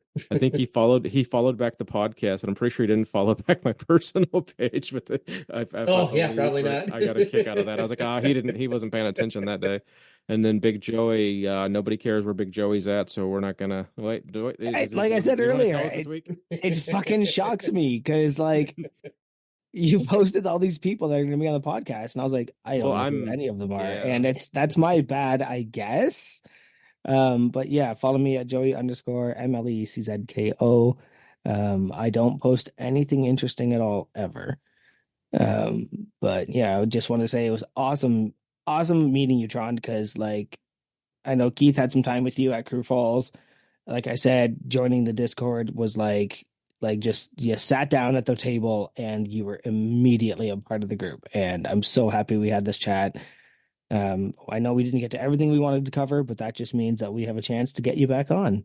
Yep. And absolutely. I ain't mad about that. I also don't want to go for more than 3 hours on a podcast. Good night, boys. We'll see you next Tuesday.